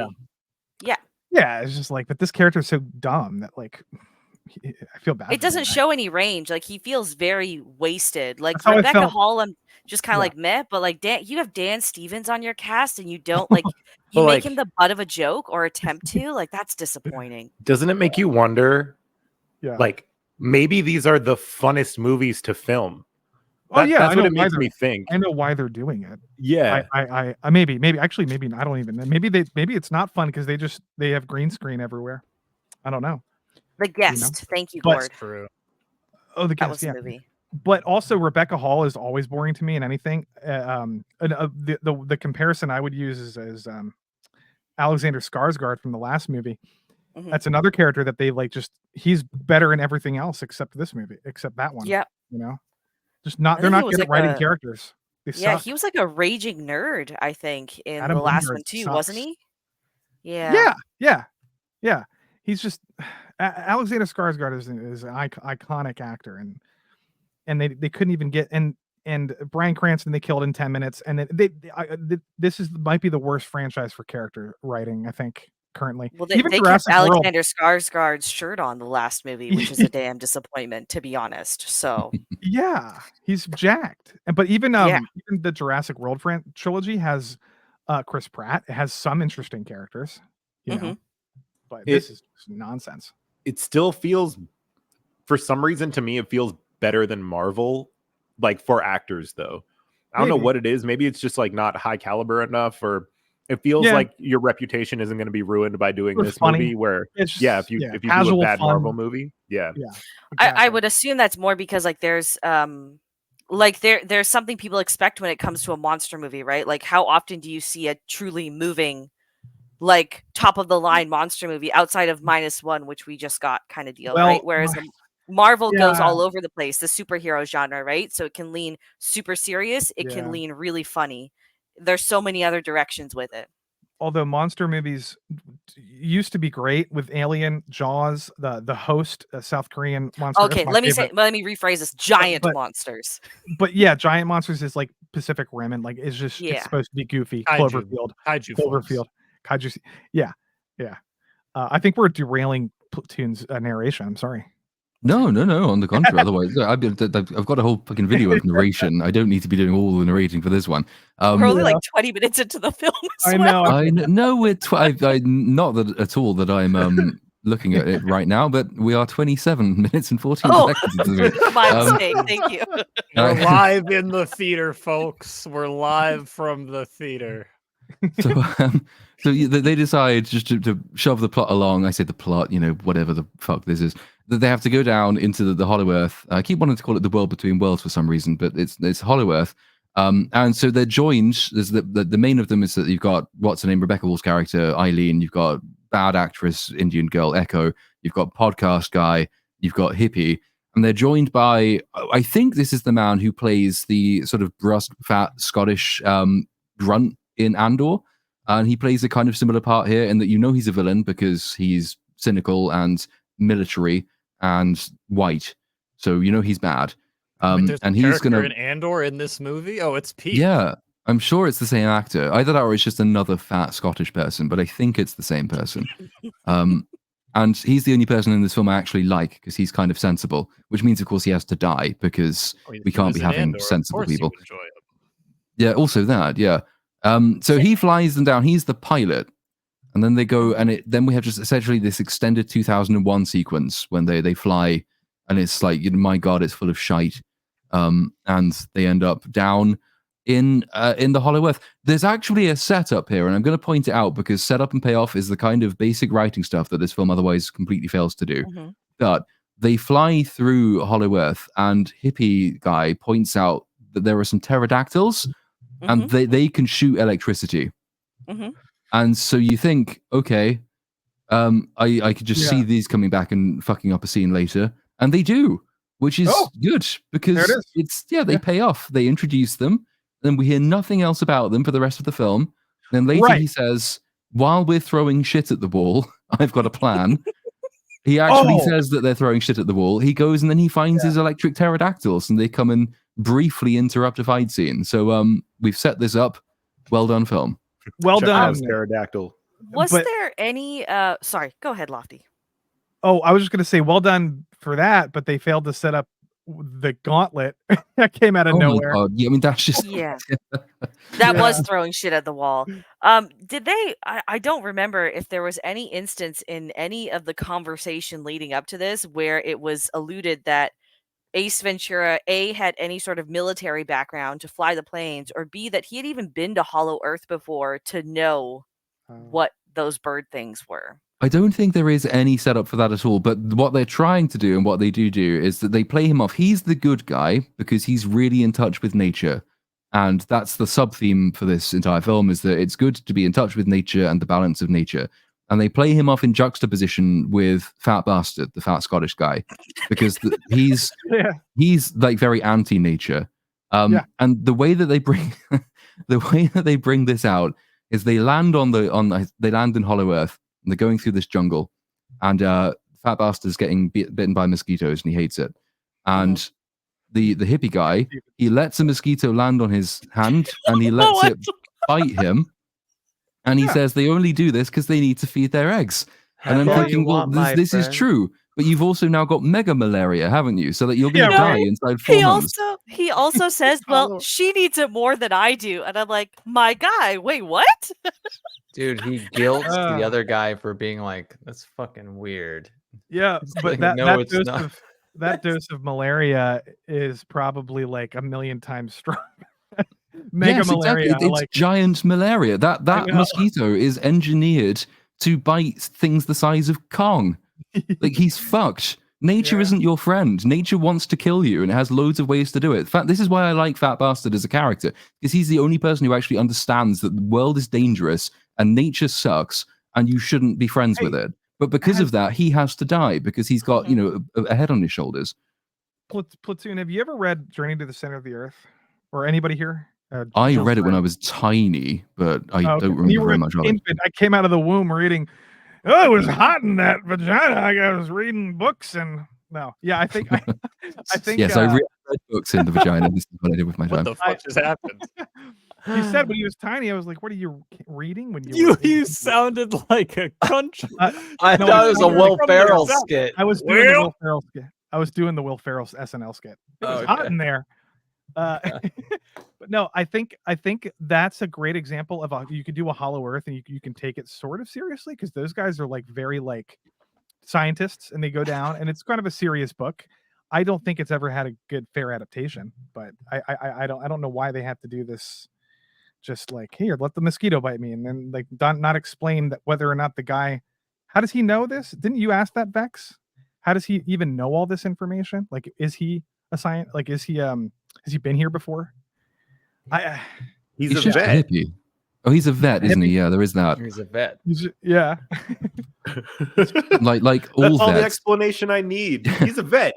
So if you've ever taken your cat to the local vet, you now know that that vet could pull the tooth out of a giant monkey and also be an expert at guiding you through Hollow Earth and interacting with mega mosquitoes. Like that, this is what vets do. They learn all of this. They do specify that he's a Titan vet in the beginning. I'm pretty sure. What does that mean? Well, the Apex he's a pro at Titans. I don't know, but man. Pacific Rim had kaiju scientists, and they were very well developed. I thought, like, they made sense. All of those characters, both, you know what I mean, like that Charlie Day guy. But I don't want it to make sense. Oh. That's what you guys don't understand. Okay. That's fair. Sometimes you just want to eat a bowl of Lucky Charms, you know? Listen, it doesn't make any sense. Pacific Rim does it well, though, because Pacific Rim kind of understands that having giant monsters around the world is dangerous and bad for humanity. So, like, they're trying to stop them, and they have to study them to find out. So, of course, you have scientists. So that all makes sense. Whereas this film says, oh, no, it's fine if Godzilla goes around killing absolutely everyone and destroys cities while he does it, because there's nothing to worry about. That's not a problem. It's only bad if he meets Kong. That's the only bad situation. So there's no setup for scientists studying these people, because the last time people tried to do that was the previous film where the evil corporation built Mecha Streisand, and that's a bad thing. So science and corporations is bad. It's just a bad. Marvel did it better. When Hulk went crazy and killed a bunch of people, like, they banned that guy from the Earth. You know, it's like, I guess they just figure they can't do anything about. Well, is it that they think it's better that Godzilla exists and kills people than not exist because more people would die? Is that the But that's only because they've ruled out creating something for themselves, because Mecha Streisand went wrong, so obviously the plan was wrong. Except that, so their response to evil corporation doing evil thing is to say that there was nothing right about what they tried to do, so we're just gonna have to trust that Godzilla's got our back, as opposed to saying, well, okay, maybe that evil corporation was wrong, but the basic idea was a sensible one. You can't really trust giant lizards to defend you against titans that just spawn in random places at random times. Maybe we need a more solid plan than that. But that would make us bad guys, so we can't be doing that. In defense of the movie, because that's what I'm here for. When Godzilla walks through a city, you know, it seems less destructive than the ending of the movie, where like he fights in a city. So I could see why they'd be like, we don't want him to fight Kong, because then they're going to throw each other around the globe. Where, like, if we just let him walk around, we give people a good amount of warning, like, everything kind of gets destroyed, but at least it's manageable. Right, like Superman killing people accidentally, because it's sort of manageable. Yeah. Are you talking about Man of Steel now? Yeah, Man of Steel. Bring up No, we're not. No, don't bring that up. No, please. Sorry, it is Zack Snyder cross. Like, right at the end of the film when they're fighting in Egypt. Like the pyramids go, most of the city goes, and I was just thinking that Team America line. Team America is once again blown up, pissed off the entire world by blowing up half of Cairo, and that's basically what's happening here. The guy who's trying to save us has just killed everyone, but it's good because reasons. But to move us slightly along, while our heroes are going down into Hollow Earth, Godzilla is exploiting another problem with the world building in this film, which is that they haven't decommissioned the nuclear power plants. We've known since the first of the Godzilla films that he likes the nuclear stuff, because I'm pretty sure in the 2000 and whenever film, one of the bits is that he goes to try and eat some nuclear missiles. So they know that he likes doing this, but they still have nuclear power plants. So he goes and just consumes a power plant in France. And this is obviously very bad. And then they have like these drones following him, and they shoot like 3 missiles, which just piss him off. And I'm thinking, like, what is your plan? You know that's not going to work. Taxpayer money. That's what it is. Yeah. Why are you even still having nuclear power plants if you know that they're just going to attract Godzilla? But even if you do accept that, why are you like pissing him off with 3 missiles when you know, because we've had several films by this point, that's not going to do anything? Also, why would you shoot the dude that just ate a fucking nuclear plant? On top of that? Not a good idea in general. Their excuse is the like, I don't know, like, well, we gotta do something kind of response. Well, this also like undoes some of the dialogue in that opening scene where she was like, the world knows like Godzilla's a protector and all this shit. France didn't get the memo, I guess. Yeah, that was the only logical thing I could come up with. It's because they were French. That's why they did it. They couldn't read it. They're just French. It does explain an awful lot of very stupid behavior. I will give you that, being French. Yeah. Meanwhile, down in the Hollow Earth, things go wrong in many levels. So like earlier, the signal they got that alerted them to this distress thing is from this research station, but because the scientist was asleep, he didn't see the giant evil eye appear on his camera. And now we find that the research station has been exploded. Now, and then the mist clears, and there's like, it's like the scene in Jurassic World when you have the claw marks on the wall. It's basically that. The mist clears, and there's this giant red claw mark on a cliff. And you think, shit, something bad has happened. And that's true. It's just that it's not immediately obvious, because you think the bad thing that's happened is just that the scientists have died. The bad thing that's actually happened is that the film is at this point broken, because the film doesn't really know what the fuck is going on. Because the premise, as we're later going to find out, is that the evil guy, who is this giant orange ape thing called the not Scargiver, that's the other thing, Scar King, that's the one. Scargiver. He has been locked here, down in Mordor, essentially, in a prison, with his evil apes, because they tried to overthrow the world order. And he's been obsessed ever since with getting back to Earth. This is the premise. But he can't get back to Earth because he's locked in his prison. But if he was locked in his prison, how did he get all the way over here to leave the claw mark on the wall, having destroyed the research facility? Because he can't do that unless he's locked in, unless he's out of his prison. But if he's out of his prison, we already know now, because Kong climbs in and out, that he can get up to the surface at any given point. Yeah, that's what I said. Because the film isn't ready for him to do that. So, it's kind of fucked. And I also don't even understand what the fuck the apes are doing down there. They're just like moving boulders around, because they can just leave at any point, which they do. You guys missed the foreshadowing. That cavern or whatever that Kong jumps over in the first 2 minutes.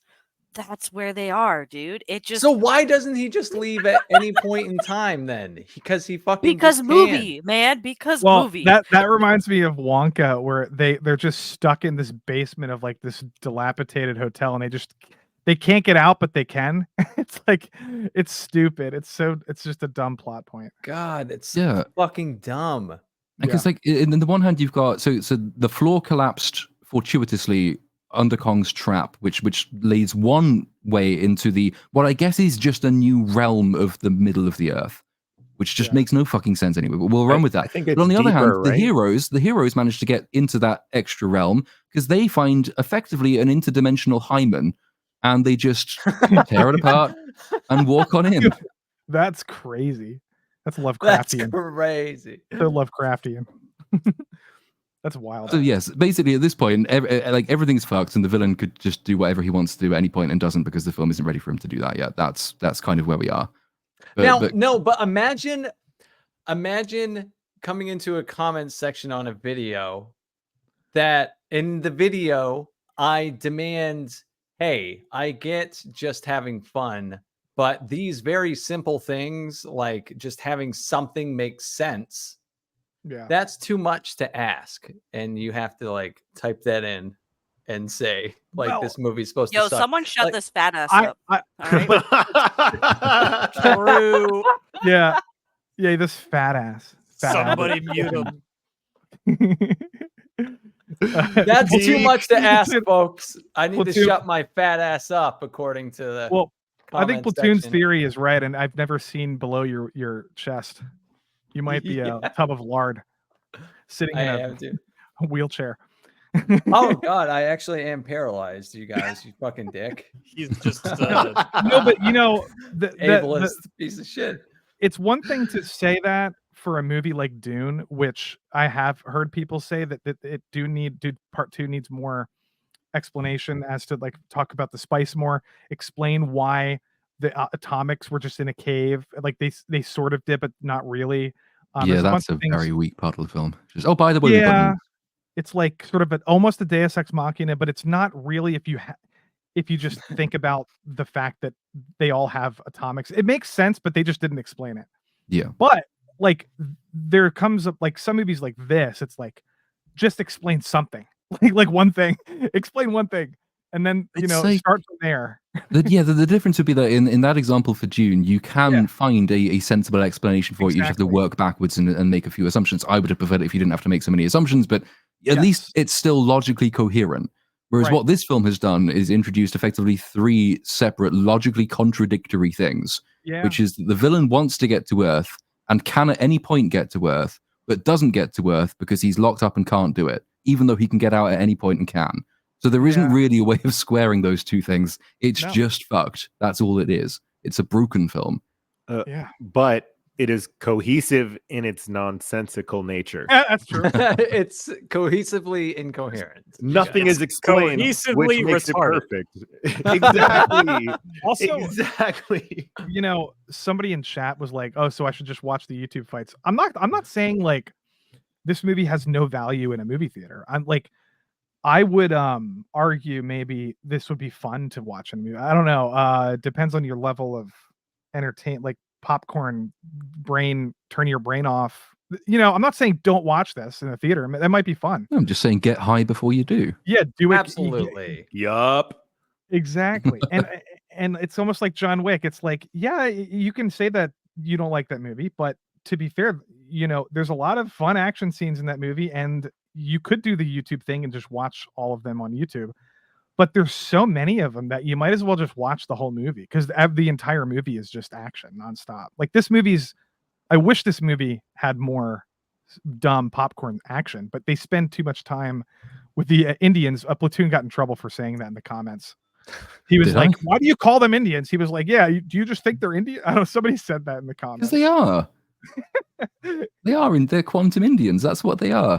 She's the last member of her tribe, and they live in concrete, gravity-controlling teepees. So what the fuck else do you call them?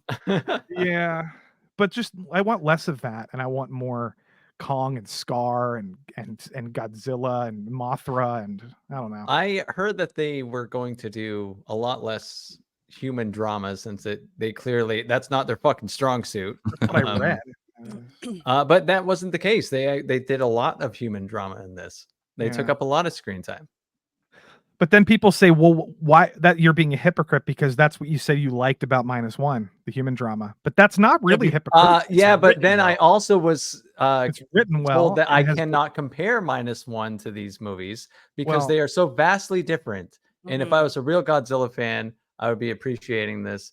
And yada yada, idiotic fucking argument. If you are a real fan, you would if you're a real fan, you'd consume every fucking thing without question. Ask questions. To be fair, though, products. That's like comparing like McDonald's to like a Gordon Ramsay restaurant. No, and I did not compare -1 to this movie at all. I compared Godzilla versus Kong to this movie. When people say they don't, that's appropriate. Yeah, that's fine. Fair. That's fair. And but when people say, I say it all the time, I don't want human dramas. And I'm saying in this specific Godzilla Adam Wingard universe, I don't want the human shit. I want the monster shit, because I think the basic rule is just play to your strengths, right? If you can't do human drama, don't try and do it. If you know you can do giant monsters killing each other, just do that.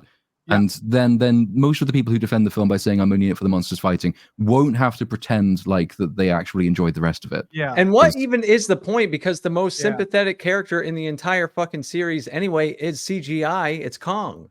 So just run with it. Like fuck these human characters. Doesn't matter. The Planet of the Apes trilogy did it really Transformers. Just give us Transformers. Stop giving us Mr. Sam and whoever. Yeah, don't do that. That's dumb. Yeah, only give me Haley Steinfeld. That's all I need. But everyone else, they can die. All right. Bumblebee was the best Transformers movie for like 15 minutes when it was all just set on Cybertron. It was so cool. And then Rise of the Beast, they're like, nah, more Earth, more people. It's like, oh my God, I'm going to shoot my brains out. Just give me Cybertron. Yep. Godzilla only has 8 minutes of screen time in this movie. Hey, almost 2 hours. And I was told that I revealed myself as well because I was I'm just a butthurt Godzilla fan. I'm a butthurt Godzilla fan because my guy didn't get enough screen time. Oh, okay. It's Godzilla X Kong though. Like you put him in the title, I would expect him to have more screen time. Godzilla. It feels like Godzilla enough. More than Kong. 8 minutes. I mean, it's because he's so powerful, they don't know what to do with him. Yeah, and when you're watching the movie, it's like, oh look, Godzilla, cool. It doesn't really feel like I'm missing out on that much Godzilla because he's like, you see him kill a monster and then you see him charge up, and I'm like, okay, that's enough. I don't even get to see him kill the monster because it happens off screen. Yep. Yeah, like that is when the Anakin first You one. have to Right? wait. You have to wait till the very, very end of the movie to see him do anything like that involves like a personality, like sitting inside the Coliseum, squid monster like a cat. Yeah, No, that Arctic monster that happens off screen. Like you the see Arctic the fight one, start, but the first one, he like explodes a crab thing. I like him laying that down was in the fun. Coliseum. Yeah. I thought that was cute. That was cute. But I want could more. take I an want hour more movie at personality. least. Yeah, I just want more Godzilla personality stuff. I feel like Kong gets a lot of if I'm thinking from the perspective of an animator, it's really hard to show, like in the way you can show emotion and kind of tell a story with Kong and like other monkeys. It'd be so impossible to animate that into a lizard's face. So that's probably I'm assuming why they stick away from it. Yeah. I just meant like, dude. Yeah, but they make. I don't even know. They They're give paid to do Spider-Man that. emotions, and he wears a mask. Like you can do it. You don't need but I to. feel like he you don't smiles have at the to. end. It Actually, really This is is why going we to take pay- context. This is why we pay Hollywood to make movies. They know how to do it. This is how this goes. So after we're after the prison break, or no, we're Well, I mean, technically yes, because they got out to leave the handprint on the wall, but also according to the film, no, because they're still locked up in Mordor. And also, as you find out basically at the end of the film, just around the corner from this wrecked science station is the Infinity Glove, Infinity Gauntlet. And so it's just kind of lucky that the villain, who can't be here because he's locked up, but also got here to leave a mark on the wall, didn't stumble across the Infinity Gauntlet, because then everyone would be fucked. But they didn't, because they hadn't thought of it at that point, so it's all fine. So Kong then goes away, and like he picks up his axe from a cave, then he jumps down into the little ravine thing that opens up. So now he's in a new place called, well, I mean, my version and the version that Bagface saw when we were absolutely in the same cinema together is Reno Subterraneo, because Spanish is a funny language. Whoa. And that, I think, translates just as Underground Kingdom, which we'll run with. Subterranean Earth is what the English title says in theaters. Oh. That's all it's called. Yeah. That sounds way cooler though. But they're already in Subterranean Earth. They were in that before they went through the canyon. You're questioning too much, Platoon. Why would you call it? You're overthinking it. It's supposed to be dumb. Listen, this is Dante's Inferno of monster movies, all right? There's multiple layers to Earth, just like hell. Exactly. And they all look the same. All the layers look the same. Yes. Can I ask a serious question, Platoon? Yes. No. Do you ever just contemplate like getting blasted before you see movies like this and then like trying to review them in that state? I got very drunk while reviewing this one. Okay. Nice. See, that brings you like down to somewhere American-esque, you know? Yeah, exactly. Don't speak for us, you Canadian. You're drunk right now. Come on. I don't drink. Wow. Wow. We have arrived at what is unquestionably the best part of the movie, which is the thing that we've already seen from Andrew, which is when we bump into little, what are we calling him? Diddy Kong? I quite like Diddy Kong. His name. Diddy Kong. We bump into Diddy Kong. Diddy Kong bites Kong, runs away, and then Kong gets attacked by evil apes. And then he uses Diddy Kong as, I'm just gonna have to fucking, there it is. Where is it? Where's the button? Here we are again. Just because it's just fantastic. It's so good. It's so good. That bit is threw him so hard. I just want that as a loading screen. Somebody pointed out in chat that it's like physics, right? Every action equal and opposite reaction. So if the thing he's doing with the little kid is actually hurting those apes, then the same damage is being done to the kid. Right? Right. The second one. How this works. Let me find a better one. There we go. He gets straight lifted off the ground. He hits him so hard with the kid. You know how hard you have to hit someone to with get their feet to lift off the ground? Listen, with the kid. Listen, this is just any, hillbilly kids experience. All right. This happens all the time. Fucking bones are bungee cords, bro. It's fine. Yeah, but the kid, Diddy Kong is probably experiencing like G-force like mental trauma, so maybe he doesn't even feel any of it. Yeah, he's just confused. His brain is so pressed against that skull of his right now. Were his eyes always that big, or did it happen after? They tried to leave his head. just couldn't do it. But then again, after I see that and the kid's fine, I'm like, I don't care. That was funny as fuck. Yeah. Like, I would rather see him do that with the kid than have him not do that with the kid. So, and we need the kid still. Yeah. Yeah. It's the baby Yoda. I'd like to see someone do that with Baby Yoda. That would just be very funny. Oh, there's like one frame in season 1 where like he violently hits the ground and there's like so much motion blur on it. Oh, I loved that frame. I had that as my home screen. I'm just imagining Mando just picks him up and just lobs him at a droid. It's just that would be quite fun.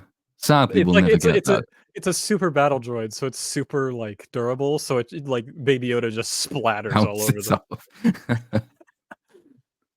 But after all that, they become sort of friends. Well, not yet friends, because Kong is a moron in this film. So Kong beats up all the evil apes, and then the kid is still the kid's fine. But then he lets the kid lead him off into a lake, and I'm thinking that this is a trap. I know it's a trap. The only person who doesn't know it's a trap is Kong. But so the kid leads him into a lake, and he gets attacked by another Rayquaza, and he kills that one off screen.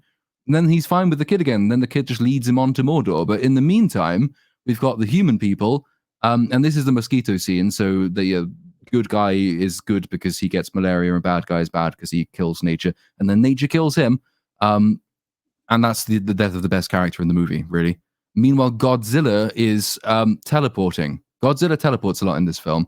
Wait, he's going around the world. Wait, did we just go past the fact that the pilot was eaten? Yeah, he's the nice man I just said who died. Like the good and no one gives a fuck. And how are they going to get back home? But I guess does everyone know how to pilot? Well, the hippie guy does, doesn't he? The vet guy can fly somehow. The vet guy can fly. Okay, just making sure. But you're right in that they don't give a shit that he gets eaten by a tree, and then they quip about it, hug, and leave. So, well, I guess that makes sense though, because like he didn't care if he got malaria because nature first. So yeah, I guess that's consistent. Anyway. And then Godzilla is continuing on his we're like jumping around like manic already. So Godzilla is on his quest to find the next person. Godzilla like goes all the way to the Arctic at this point from Italy. I don't know anyone who's familiar with geography, but that's quite a long way. And he gets there in about 10 minutes of screen time. Godzilla goes from Italy to the Arctic. This is where he goes to find Rayquaza, and Rayquaza is powered by solar rays, which, as mentioned, doesn't make sense because he lives in the deep ocean.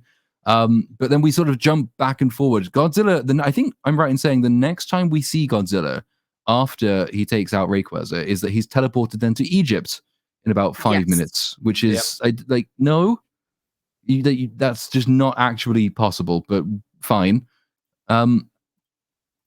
And this is when our heroes, the human characters, discover the ancient quantum Indian temple. And I just, at this point, kind of given up because it's fucking, So they find a temple, and there's a picture of Mothra. And obviously you already know that there's going to be ancient Indian people. So these are obviously going to be the Echo's tribe people. And the little firefly comes up and it lands on the wall, and she goes to touch it and misses. And so she presses a button that floods the temple with some water, which opens the temple up, and then it reveals the interdimensional hymen. And having just seen nature kill a person quite horribly, they decide the thing to do with this hymen, which to be fair is the thing you do with a hymen, is just to poke it until you get in. So that's that's what they do. Sex education by the little platoon. I mean, I don't have a huge amount of experience in that particular area, but that's what I'm told you do with the hymen. Is you see it, you think that's not supposed to be there. It probably won't eat me if I go into it, so I'll poke it. You see it. You see the hymen, yes. And then inside you find lots of tiny Indian people. So Platoon, you're not supposed to be in here. What are you doing? The Indian in the cupboard. Indian in the hymen. Tiny little Indian person. A whole civilization of vagina Indians live in this. It's a new STD. Some new STD we just discovered. Some advanced, unfortunate STD. He goes to the doctor. I was like, oh yes, I've seen this before. I've seen this before. You have 1,700 Indians inside of Got a whole little culture growing little inside people. there. Yes, little people. This is so crazy. yeah, they Little Platoon. Yes. Well, you are Little Platoon, so it makes sense. It does. I can live inside vaginas. You could live in there. You might be in there. I think you're in there. Maybe I am right now. Maybe everything around me is actually just the interior of a massive vagina. Oh He my lives God. in the flesh cave. That's crazy. So yeah, while they go mining the vagina wall, the Kong fights off Rayquaza, and then he meets up with the kid again, and the kid and Godzilla. We're jumping. Like, I'm pressing the skip 30-second button, and we've had 4 separate scenes already. So yeah, so you've got Rayquaza versus Kong. That happens off screen because the film is just shit. The submarine is tracking Godzilla through the Arctic, where it finds him doing stuff like charging. He does the first of, I think, 4 sky lasers in the film. We always got to get the sky lasers in. The temple, Looks cool. it does look very cool if you've not seen it 1,000 times before. Let it go. Yeah. They meet the Quantum Indians in the temple, and the Quantum Indians. This is where like they have like a Tron world in there, and they have a Quantum Indian queen who communicates telepathically. And so now we learn that Echo, who has no character at all, is secretly descended from these people. Yeah, Echo. I like that. Did you come up with tribe that? Or have we been saying that? Yeah, That's the tribe is also mostly women, save for like 3 old dudes that maybe they're just saving for reproductive purposes. They are the Chads. Yeah, and then to have them be a woman tribe that communicates only telepathically is just it's just the cherry on top, because you're supposed to be able to read women's minds, right? Because they're so indecisive. The top tier man. Only Vex would find some weird feminist messaging in Godzilla. In fucking Godzilla. Telepathic. This just sounds like Bene Gesserits. All right, let's think about this. Women, number 1. Number 2, they're freaks. Number 3, they communicate in their minds. Bene Gesserits. Let's look at the glass half full part of that argument, which is like those 3 dudes, they think they're like the shit. Right, yeah. They're in amen territory. There's like a fucking rule. So yeah, that's true. There's another sort of interesting, well, I say interesting world building thing. It's interesting because it shows that they don't think at all about world building things. Because Kong and Diddy Kong are going into Mordor, right? And Mordor is Mordor. It's just that you go through this lovely little verdant green place, and then there's a big chasm in the ground, and on the other side it's Mordor. And to get to Mordor, they go across this bone bridge, and Kong is tiny compared to this bone bridge, like really, really tiny. He's about the size, like the thickness of one of the ribs, and there's many, many ribs. So I'm sitting there thinking, well, like, he's as big as Godzilla, right? And aren't they the biggest things that exist or have ever existed? Yeah, so what the fuck was this creature? And how did they kill it? They are they're fake ribs. They're ceramic. Oh, I missed this part. Are you saying they're ribs from a skeleton? It's a giant spinal cord with a rib ribs cage. Are ribs. Oh, okay, that's crazy. What is that? Actually, what if it was like what if it was just a normal sized thing, just with massive ribs? Oh, like no, it's actually a massive creature. Like if he pulls up the screenshot, you'll see. Yeah, look at this thing. Oh my god! That in like the next 2 seconds too, you see that the body goes all the way across like the volcano. Wait, and what is this? How big is this compared to what? To Kong. So Kong is the very small silhouette of Earth. Oh, that is Kong, where my mouse is. We're all messed up. We're all messed up because the original Kong is climbed the Eiffel Tower, and then he was kind of tiny. This Kong is like the size of a skyscraper, right? Mm-hmm. Is that correct? Yeah, it's like his size has changed a few times. This creature is the size of like a small city, basically. Yeah. Yeah. Yeah. Damn. That's large. And I kind of want to know what it was, and I do too. Like how it died, who killed it, and there are a whole class of titans that are bigger than the biggest titans that have ever existed, apparently. But They'll probably get there.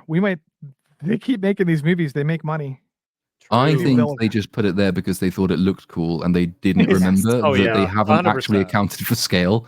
They forgot what bones are. They've spent so much time in the CGI world that they've forgotten how big Kong is. And so that's just supposed to be like Kong is normal size in their mind at this point. Dinosaur. It's a normal bridge made out of a dinosaur.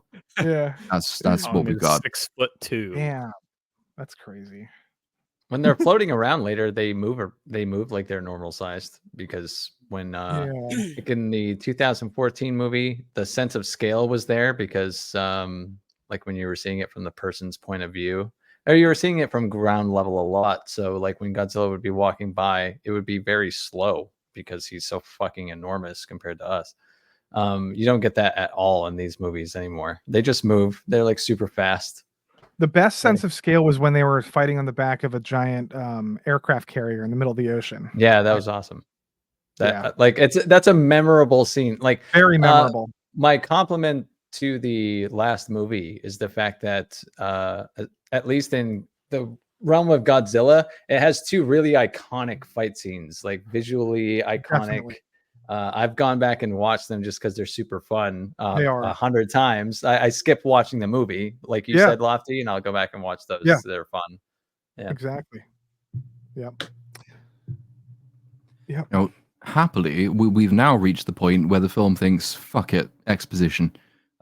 So while Kong is traipsing through Mordor, we've opened up another little sub-district of the Tron Temple with the Quantum Indians, and now is just the time for Eileen to start reading from the script, so everyone knows what's happening, because there's little carvings on the wall, and they're just pictures. They're not hieroglyphs; they are just pictures.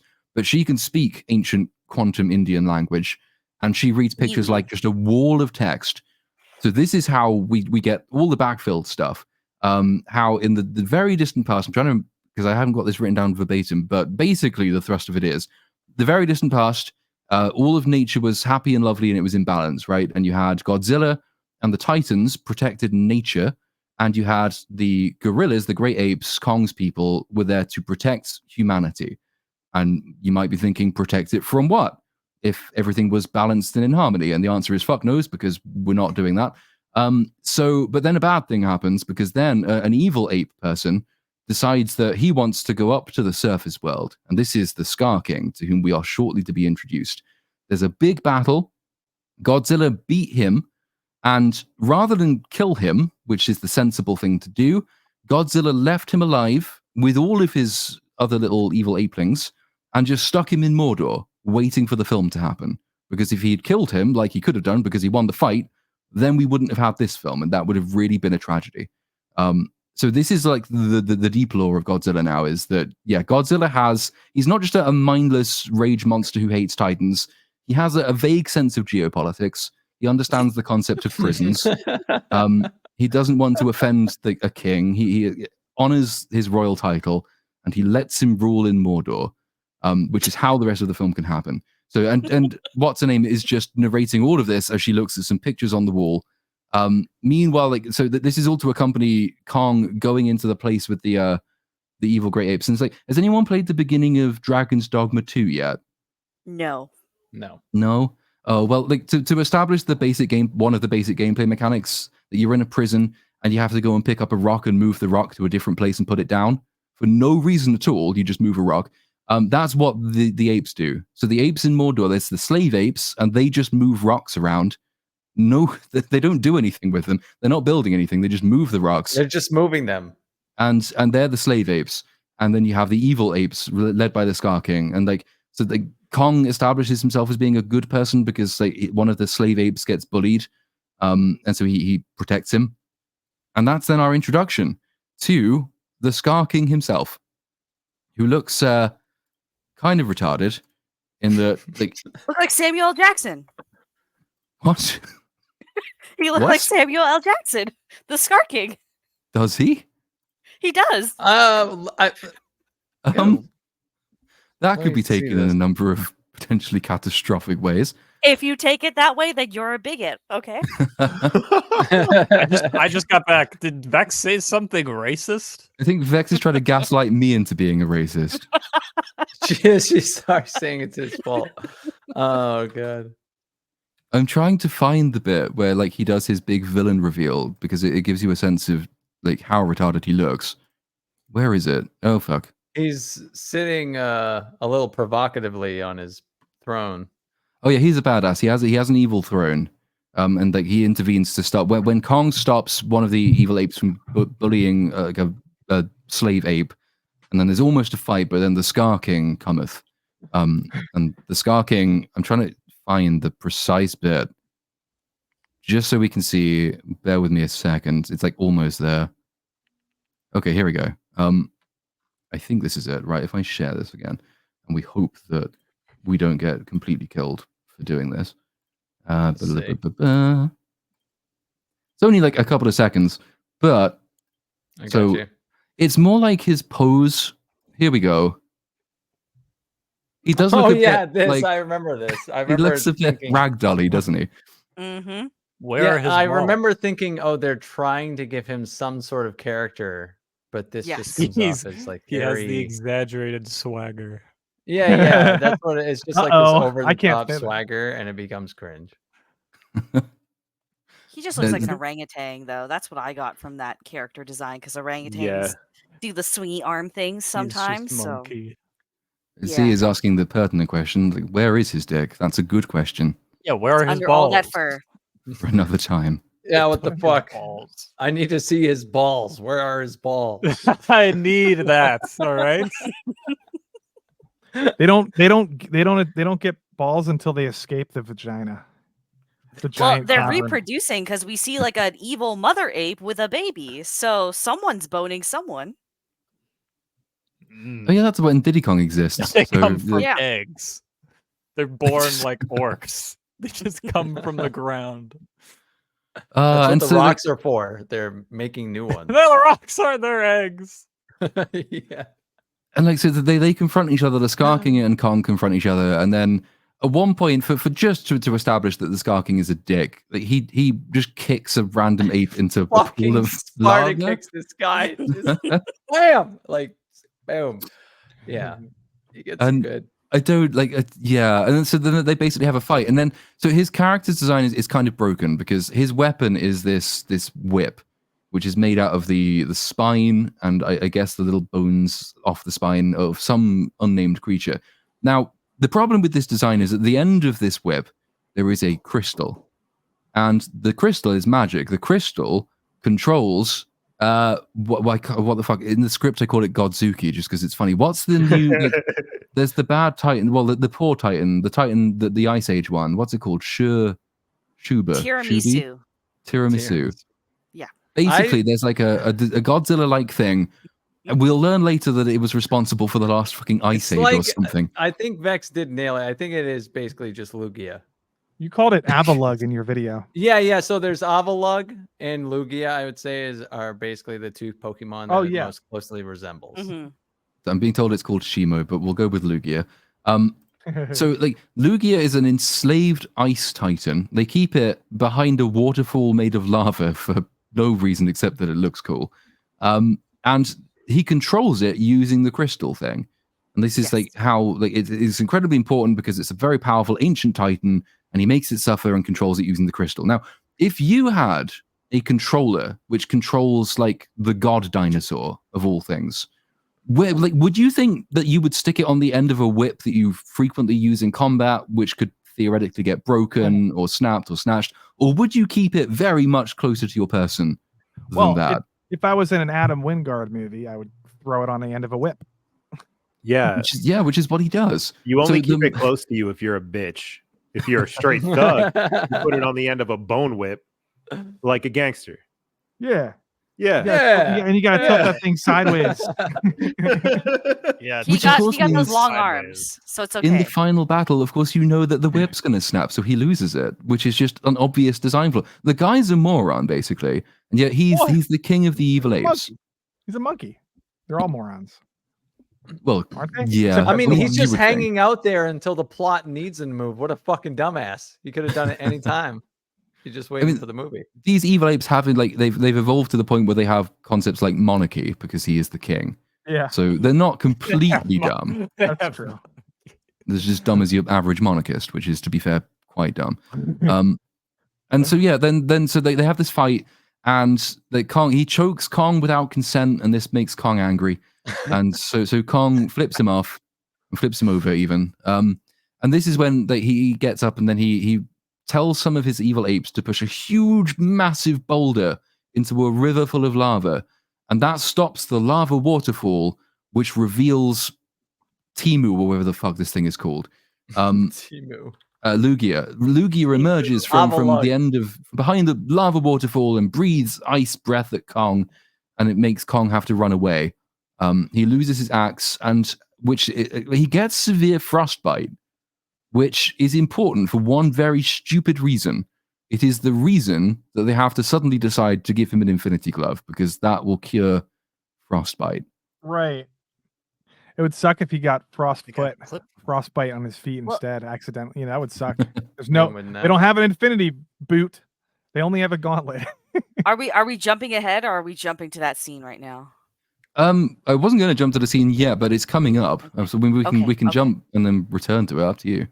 No, I just like that this project, which it got enough funding before it got cut off to basically be done, is moved to a sub-level of Earth that only 5% has been mapped out and explored.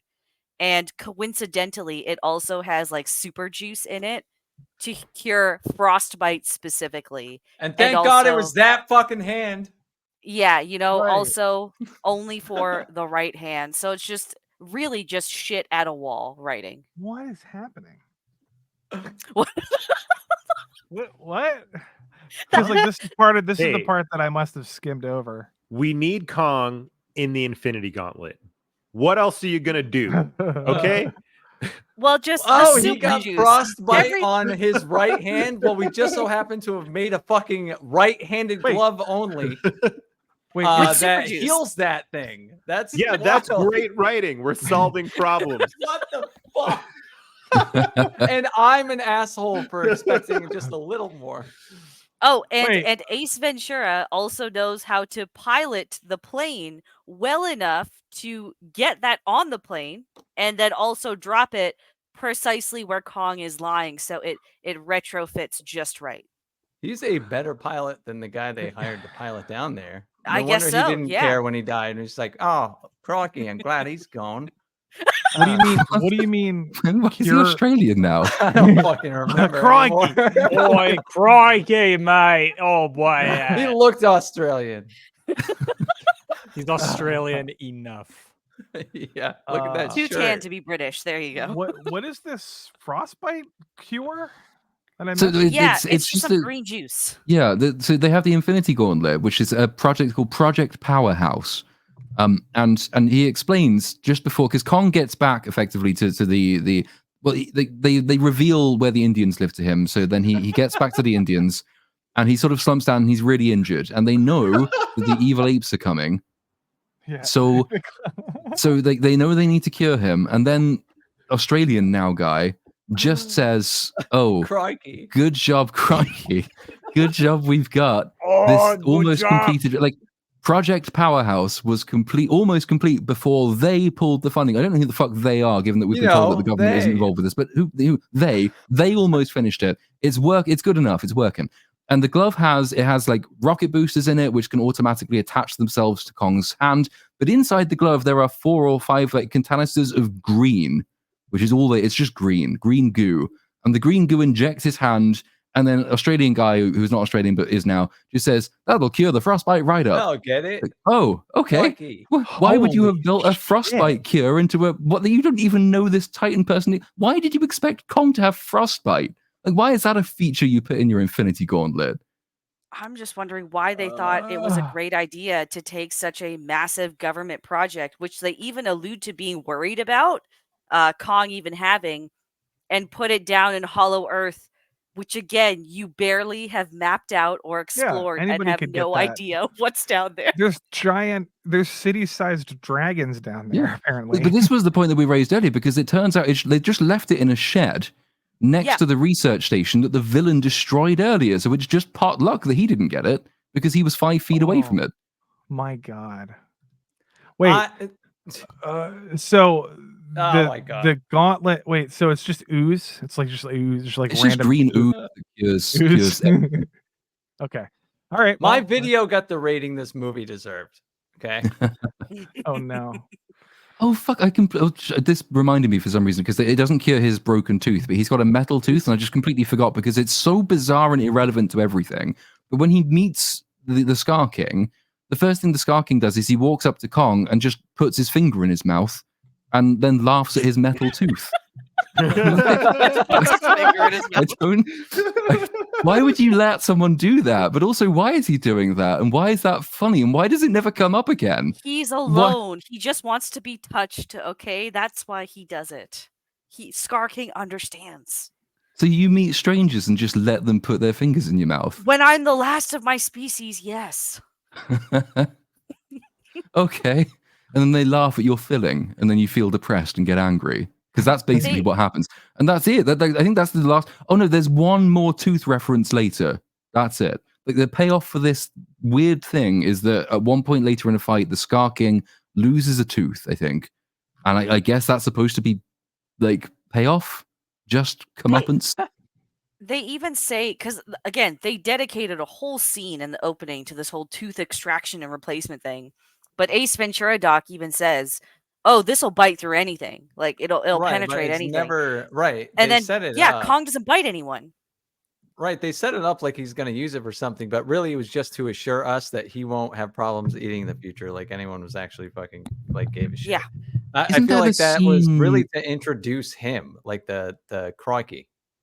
Well, and I think it also does the job of if this is your first movie that you've watched in this series, which is probably a non-0%. I'm sure there are lots of people that are like, oh, Godzilla and Kong, but they haven't watched the past movies.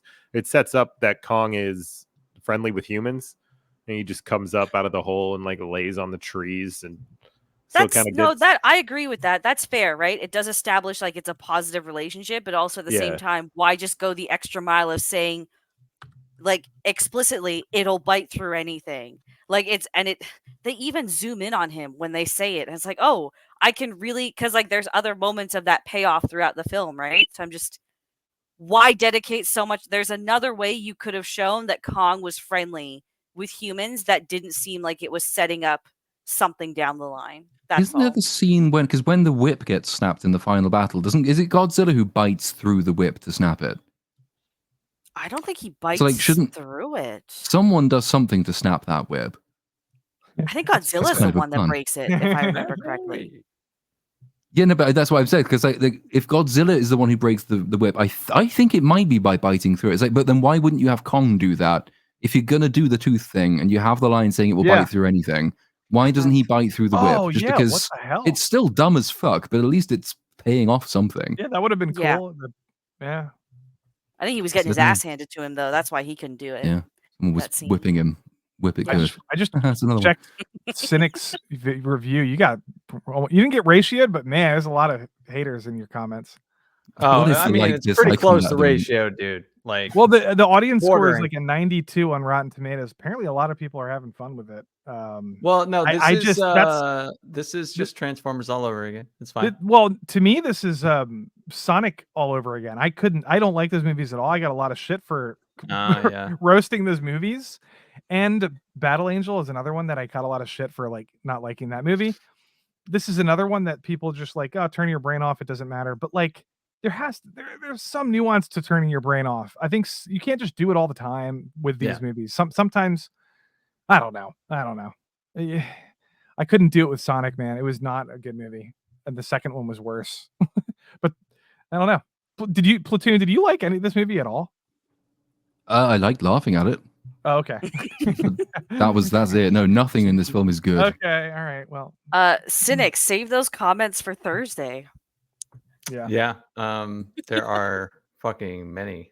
So you should just do like a response video where you just call them all fucking morons. You should do that.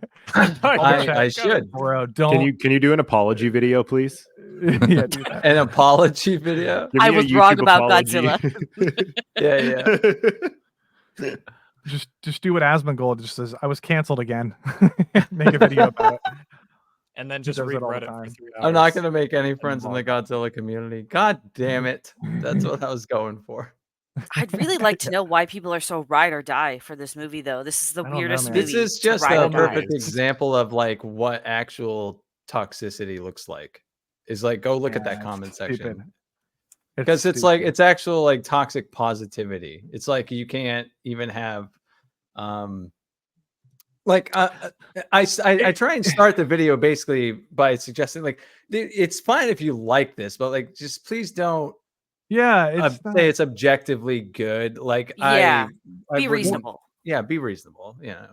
Well, but I compared it to John Wick, and I will say I like John Wick 4 a lot, but John Wick 4, it has so much more like popcorn entertainment value than what I saw from this movie.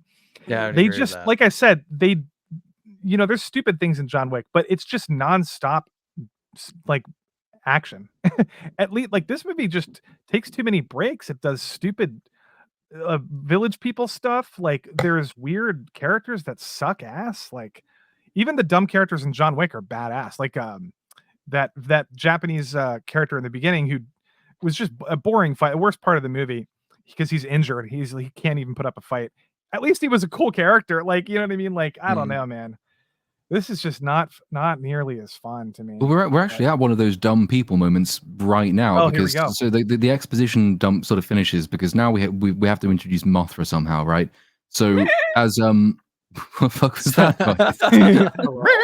I did some Mothra noises in my video. Why does Mothra meow? It was like Mothra was in the room with me.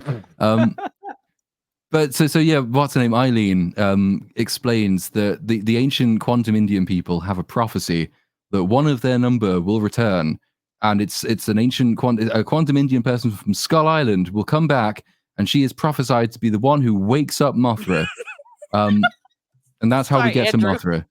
Oh God, what is that? That's weird. It's a what is that? It's a peepo. No, I meant like this plot point. Like she was like a descendant. Because this is like I skipped all the exposition stuff, so I didn't even know that she's a descendant of Mothra summoners. Is that what you're saying? Well, so the whole her shtick is that she's supposedly the last of her tribe, which is why she feels so lonely. But these people are actually her tribe, as it turns out. She is descended from these quantum Indian people. They have a prophecy that one of their number will return from Skull Island to wake Mothra up. And basically what the film has just done is destroyed the concept of free will. Yeah. Oh yeah, because they make it even a point. Yeah, they make it a point even like you can do whatever you want. Like I'll support you no matter what choice you make kind of deal. And it's like you have no choice. Wow. Your people were literally massacred just so you could do this. Wow. Yeah, and it means absolutely everything has to have been predetermined and preordained to get them back. Basically, it means that Kong randomly snapped a tooth on Man Bear Pig, and that's all part of the prophecy because that's vital to getting Indian Echo back there to wake Mothra up at this precise moment in this precisely right time. So like everything is predetermined in this film, which is just I don't think like the film has any conception of what it's doing, but it's just the dumb. This is just a prophecy. We need a prophecy in here. This is what this character, who has no character at all, she has one facial expression, and she never speaks because she's deaf. But like, this is all that she's been leading up to. She wakes Mothra up, and then she's kind of done, except that you get the family bit later. So yeah, she's here to wake up Mothra now. And Kong, in the meantime, is just running away from more apes. And like, there's no sense of distance traveled or time either, because like he's got traps all over the fucking place. He tries to Ewok the apes by throwing like a stick and another stick, which sends a boulder swinging. And then like, what conceivable use in your day-to-day life does that have, Kong? Like, why did you make it and put it there specifically? Except that you thought you might need it for, I don't know what's happening.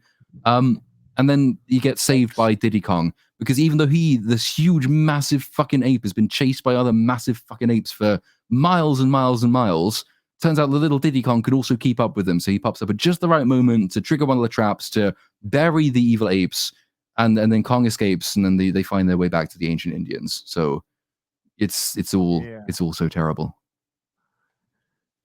Man, Oh yeah, this is something that kept Doc popping up. Skipper. Yeah, yeah. I keep I've seeing saw that. I don't name even know what that a means. lot. Yeah, yeah. Diddy Kong. I was gonna say. -1 has its fans. Yeah, -1 is good. -1 is a very good film. But you're right, like there is no point doing really a comparison. I was thinking of doing a comparison with -1 in this film, and then I watched this film and thought there's no fucking point doing that. It's just not it's not in the same universe. No. But now we've reached the Power Glove point, which everyone loves. Oh yeah.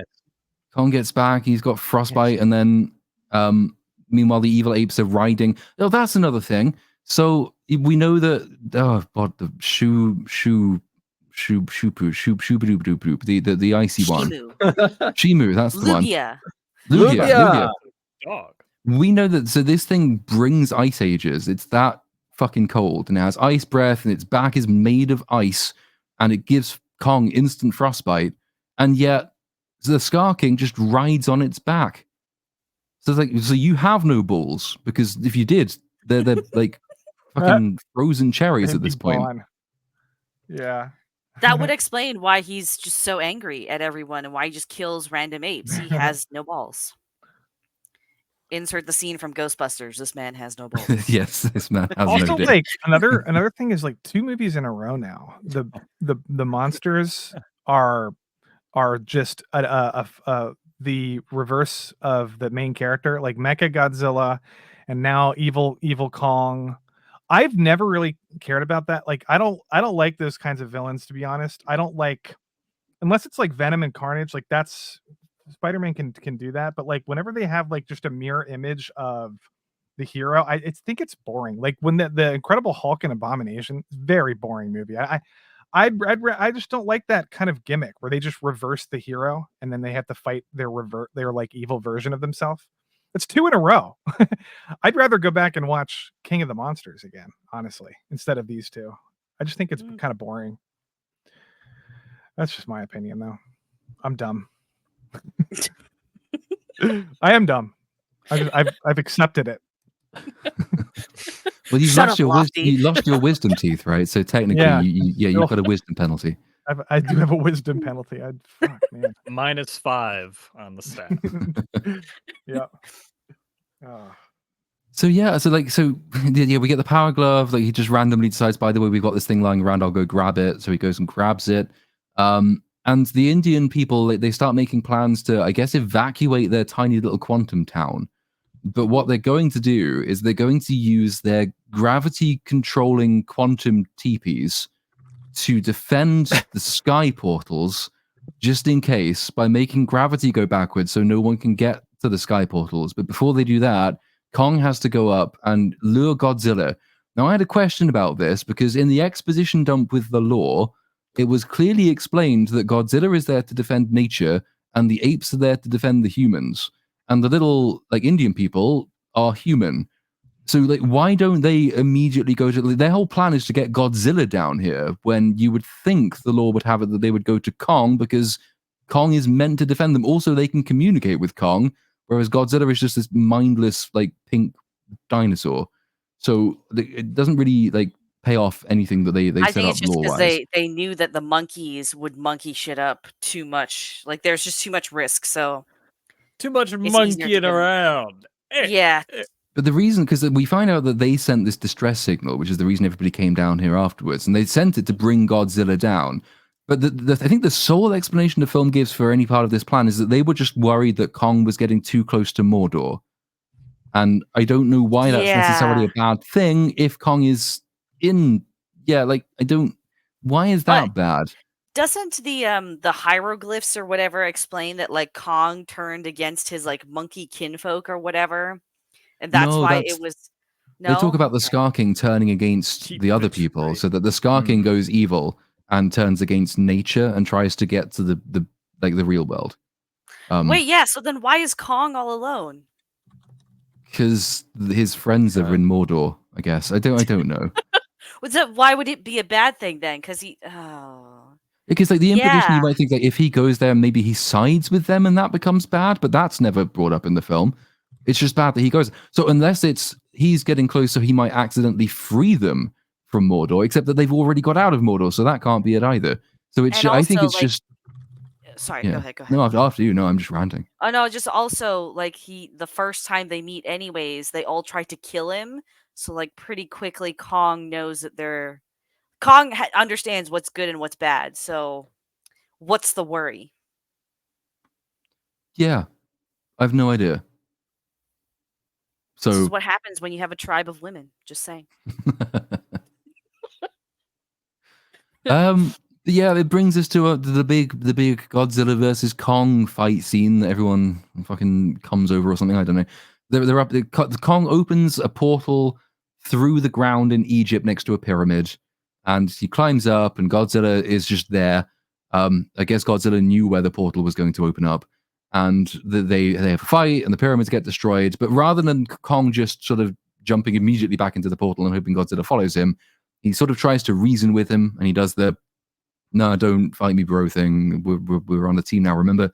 Because we had the previous film. But Godzilla has forgotten the previous film, much like the rest of the audience has. So they fight, and Godzilla like uses his massive radiation breath, and Kong punches him repeatedly in the face with an infinity gauntlet. And you're thinking, but wait, the plan is that you need to be at full strength to beat the Scar King, right? This is a bad idea. You're just using all of your powers.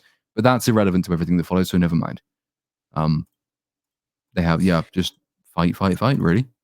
So this, because when I was watching this in the theater, I was like, this fight scene looks kind of familiar. So I went back and watched the one in Godzilla versus Kong, which was more or less the same fight, but at nighttime, which is pretty disappointing. I didn't find this end fight very exciting whatsoever, because you just, with the little very obvious things that they pointed out, like the whip and the crystal control thing and Godzilla being charged up and everything, which also never feels like it gets any finality at all, because he doesn't actually like, does he shoot Scar King right in the face with the pink goo? Not really, does he? No, because he shoots at him. We have what pink sucks and is that green thing goo. is so powerful that they essentially just keep it away from ever hitting anybody ever. But it does wipe out pretty much all of Rio de Janeiro. Yeah, I was going to say Rio de Janeiro gets completely wiped out. So yeah, that city is fucked. Like tens of thousands of people die in this film, and there's never a mention of it. But the fights just sort of, it just goes, and they fight and they destroy the pyramids, and all the people of Egypt cry, and then Mothra just appears and says, "Stop it." Remember the last film established you're friends now, so Mothra just stops the fight, and then they roar into the sky together. Yeah, they do. And I did lead you astray. You asked me because I was supposed to have expertise. I said it was a German suplex. It is actually a superplex. What the fuck is a superplex? So it's a plex. That is when you give them what would be a standard suplex, but off of the top rope. Or in this case, off of a pyramid. So in this case, off of a fucking pyramid. I'm trying to find it actually. What we're talking about. I have it in my video. Like I have it a side by side of what it is in the ring versus what it is in the fucking movie. For the benefit of people who haven't seen, essentially, Godzilla actually uses wrestling moves on Kong. He does. It's so fucking ridiculous. This fight was, I don't know if you guys felt blinded watching this scene at all, because like it's already like a yellow gold background with the desert and everything. Then Mothra shows up and she's just all this bright white light, and then there's just like chunks of this entire scene that are removed because of that blinding white light. I wasn't a fan at all. At least because didn't Mothra show up temporarily in the first Godzilla film in 2014? But she was in the second one. Oh, okay. She died, but that was at in the second nighttime. one. Okay, Yeah. It was nighttime though when she showed up, right? So like you could see all the colors and the details on her, and it looked really cool. But here it was just like, oh, people have already seen it before, so we'll just throw her in. It doesn't matter where. Disappointing. That's all.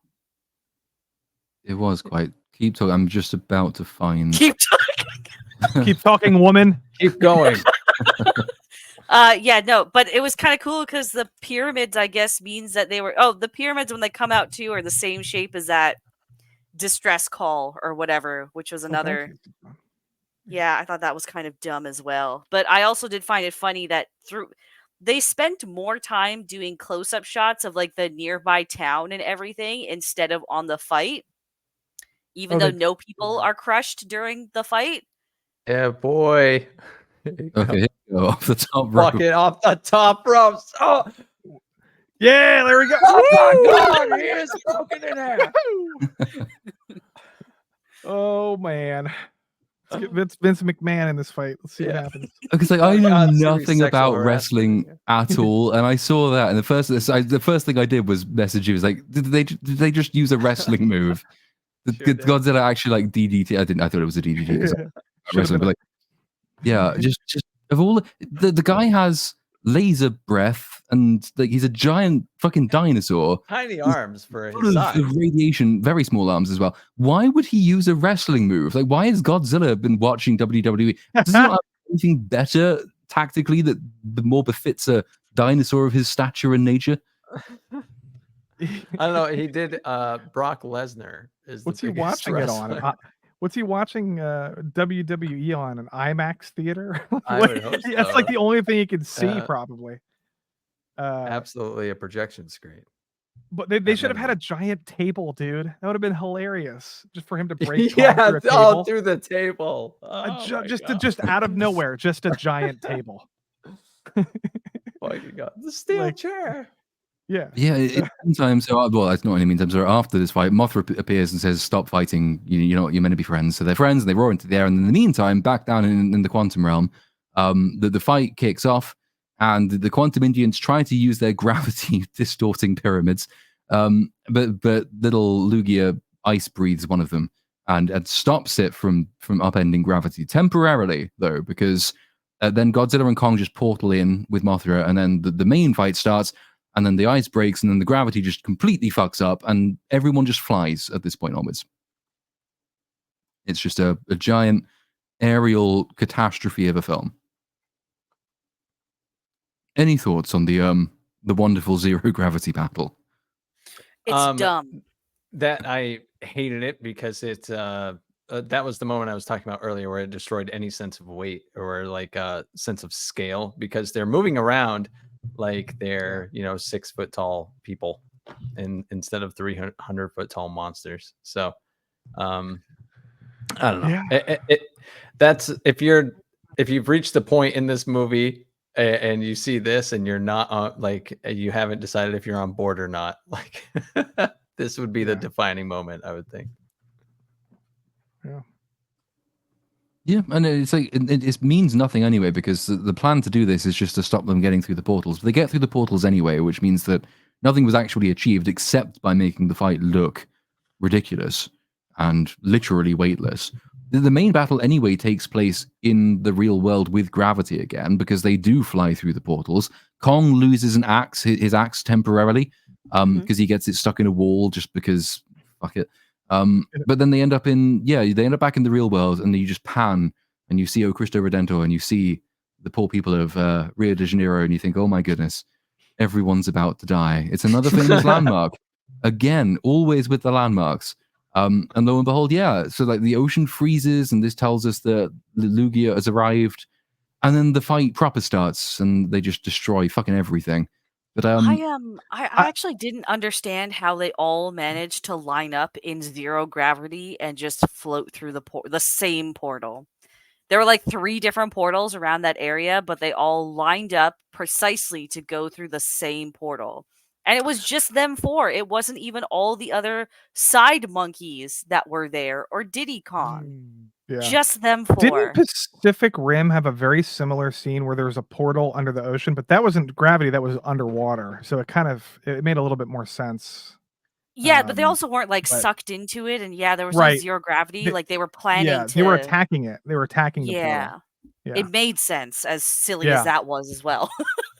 I was going to ask you guys what you thought of in comparison to like this movie, the pyramid kaiju battle in Moon Knight. I'm just curious. Didn't watch Moon Knight. Same. Same. Oh, okay. Level of I actually bad. kind of liked that scene. I thought it was pretty cool. I mean, I thought the effects like actually looked they were fun. pretty good. Yeah, they were fun. I just thought that was. It looked ridiculous, but it looked. It was. Good. It was ridiculous, but yeah. Pyramids, man, it's great iconography for kaiju fights, I guess. Yeah, many thousands and thousands of years of history just wiped out for the sake of Godzilla fighting Kong for no reason. We don't need it. Get it out of here. It is a 2-on-2 Pokemon battle, is it not? It is. It actually is. Yeah, It is, dude. It's Godzilla and Kong versus Scar King and Lugia. Yes. And so to announce its arrival, obviously, because it's a dumb film, Lugia does a sky beam because, why not? It's a sky beam. It looks amazing. It doesn't change it. I think it sort of makes the sky a bit dark and brings a storm. Because, if you shoot like a concentrated beam of ice into the sky, it creates storm clouds.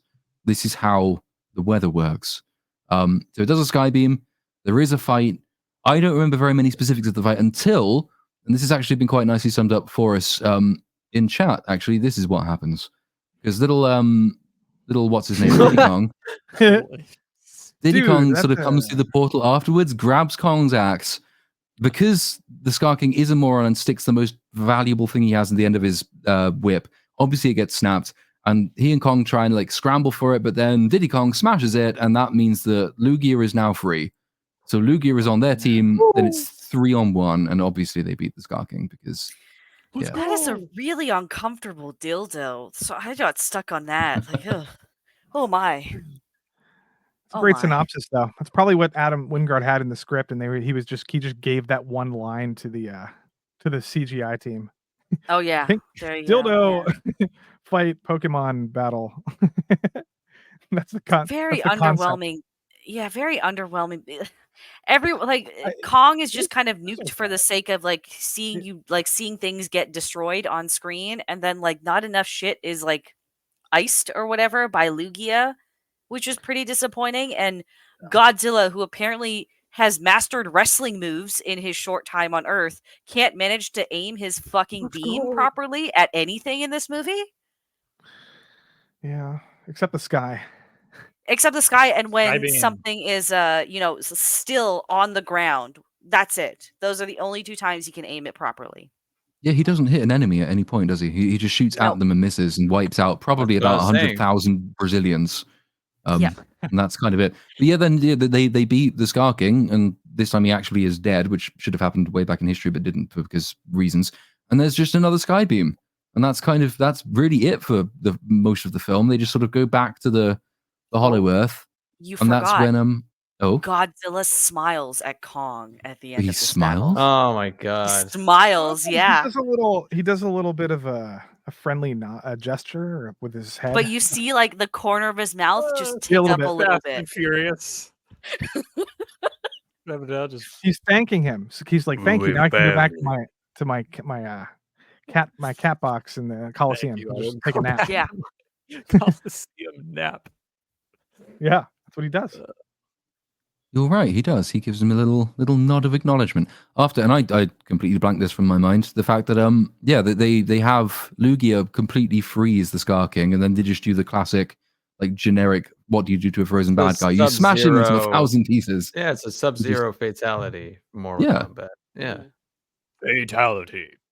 And yeah, they will go back to the little world between the worlds place, and this is the family payoff is that Kong has a family now, and also it turns out Echo doesn't want to stay with her Indian tribes people because Eileen is really like her mum, so they're going to be a family too. Everyone's lovely and happy. Godzilla goes back to sleep in the Coliseum. All things are as they should be, and Mothra repairs the giant hymen, and that's I think that is the end of the film, isn't it? It's just Yep. Oh yeah, Kong goes back to free the slaves, doesn't he? He goes back to Mordor from moving the rocks. Yeah, you no longer have to pointlessly move rocks from place to place. You can dig holes instead or something. I don't know. The collective of all those apes could have just taken out Scar King and his 10 dudes, and they're just pointlessly moving rocks instead. So now going forward, is every movie going to involve all of these apes in not. this universe? Like, what are they just Well, going to he be still has to become King Kong, underground? does he not? But isn't he now King Oh. Kong? Because he's now king of the slaves. Well, right, but we got to have a movie where you Just have play. Godzilla and King Kong, or, you know, whatever. Where he Does he gets actually the have crown. to get? He actually gets anointed. Crowned. Yeah, he gets. Gets anointed king, For the people. They approve. And he puts the crown on his head and gives him the scepter. king of the fucking rock movers. Then he goes to fight the Russians and dies, and then dies. Yeah. I mean, yeah, like, what are they going to do going forward? Because now you have all these apes in the universe. They can't just. I guess they could just sit in the center of the universe or the world and just kind of ignore monster fights outside, or they could be involved in the monster fight, because there's still monsters to fight in future Godzilla movies. There's Space that, Godzilla, and baby. how many levels of Earth are there? I don't know, man. We'll find Are out. we just going to keep making levels for every time a movie needs some sort of like easy way Then you'll to reach a black introduce hole and you'll something go to else? another planet or something. I How could many see are that in happening. Dante's Inferno? Like 7, 8? 7 layers of hell. Yeah, it's just much like Yeah. I think this film is on That the would be 5th layer cool of at those. least. 7, If yeah, Just do that. But now just it's do Earth. Dante's Inferno, but Well, with there's apes. 9 circles of hell. Is that what you're talking about? 9 Yeah. circles? Oh, is it the 9 circles of hell? Yeah. you could be right. Yeah. 9? Yeah. Yeah. But like, also, you know, what do you guys think of, like, I like what Godzilla -1 did, because it's like a new thing, and I always thought Godzilla. I'm not a big Godzilla guy, but didn't they kind of treat it more like James Bond, where they sort of like pass the mantle, and it's like it's not all connected, or are all the Godzilla movies connected in the old? They've been like, doing that for a long time. Like, They have been doing it. So yeah, since the can't they just we're in their like 4th era. Yeah, they've been doing it for like 20, 30 Okay. years at this point. So these movies are going to go on for a while. They're all going to be connected in this one universe. They can't, you know, the -1 movie can be its own standalone thing, which is fun, which is good. I'm glad that exists. Yeah, I want I to just keep don't that like- thing as far away from this shit as possible. Yeah, I just don't like this universe personally at all. I don't care about a single character. I wish there was one character that I thought was cool in this entire 5-film franchise. But he What about died. Bryan Cranston. Crikey. Oh yeah, he did die. Crikey's fun. Who? Crikey, the Australian guy who isn't Australian. Crikey. He just wasn't given Crikey. enough time. Crikey! It was a fun idea, though. I'll rip that tooth out. Don't But like worry. Shia LaBeouf was kind of fun in the Transformers movies. Like, you know, Chris Pratt's good in the Jurassic Yeah, because he World was movies. Like, insane. I just there's nothing like that here.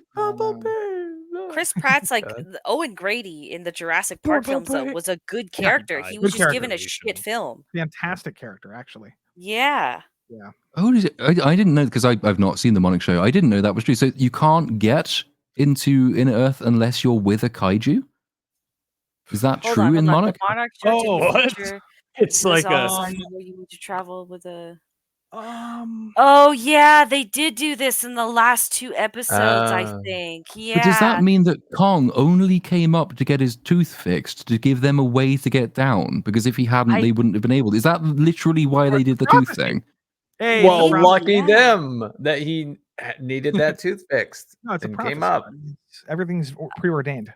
The Monarch show, though, I believe ends where not Skull Island, Godzilla versus Kong, I think, starts. That's That where show the is show very leads off. boring. Oh my god, talk about a terrible tease. show.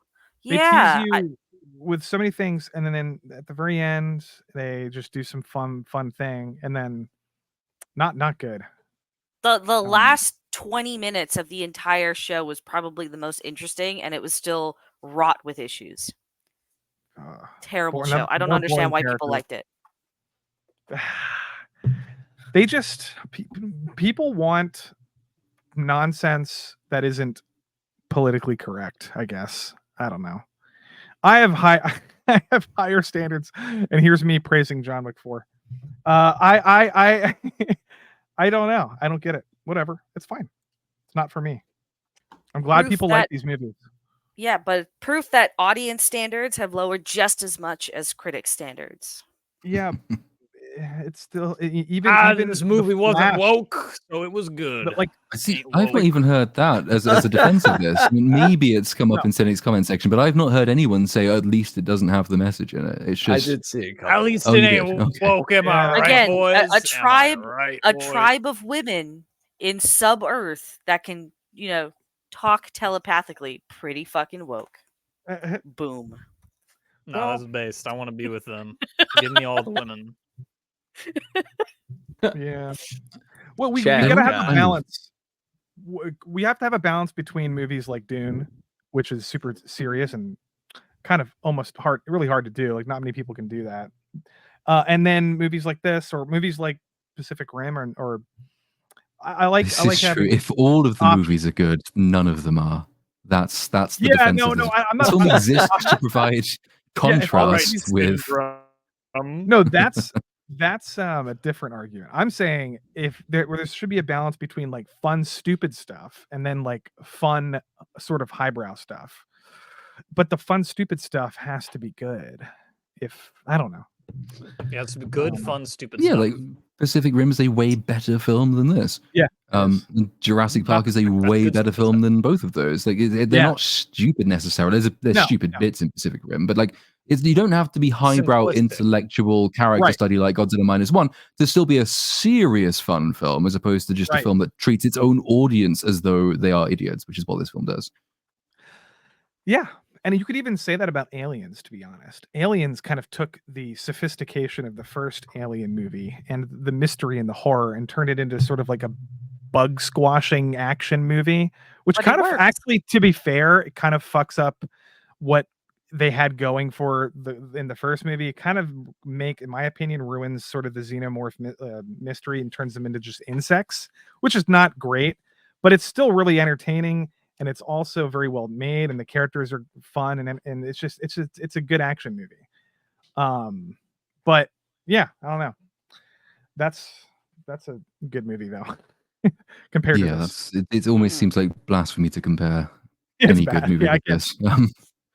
Any other should we do like a quick ring around final thoughts before we move on to the super chats and round off? I'm Cynic. Final thoughts on this tremendous piece of thing. 3 out of 10. You want real entertainment? Go to the comments section in my video. If you want real schlop, go to Transformers. Proper schlock. Rocky. Vex, any rewatch value in this one? Godzilla 98 was better than this, so go watch that instead. True. Crazy. Lofty, any summarizing thoughts on this one?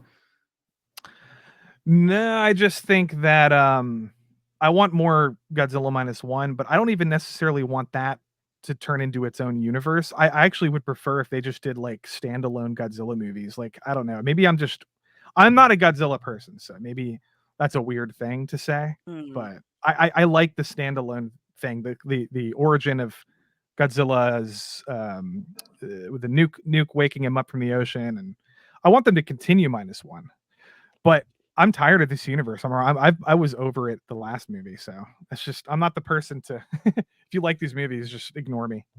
Fair. Yep.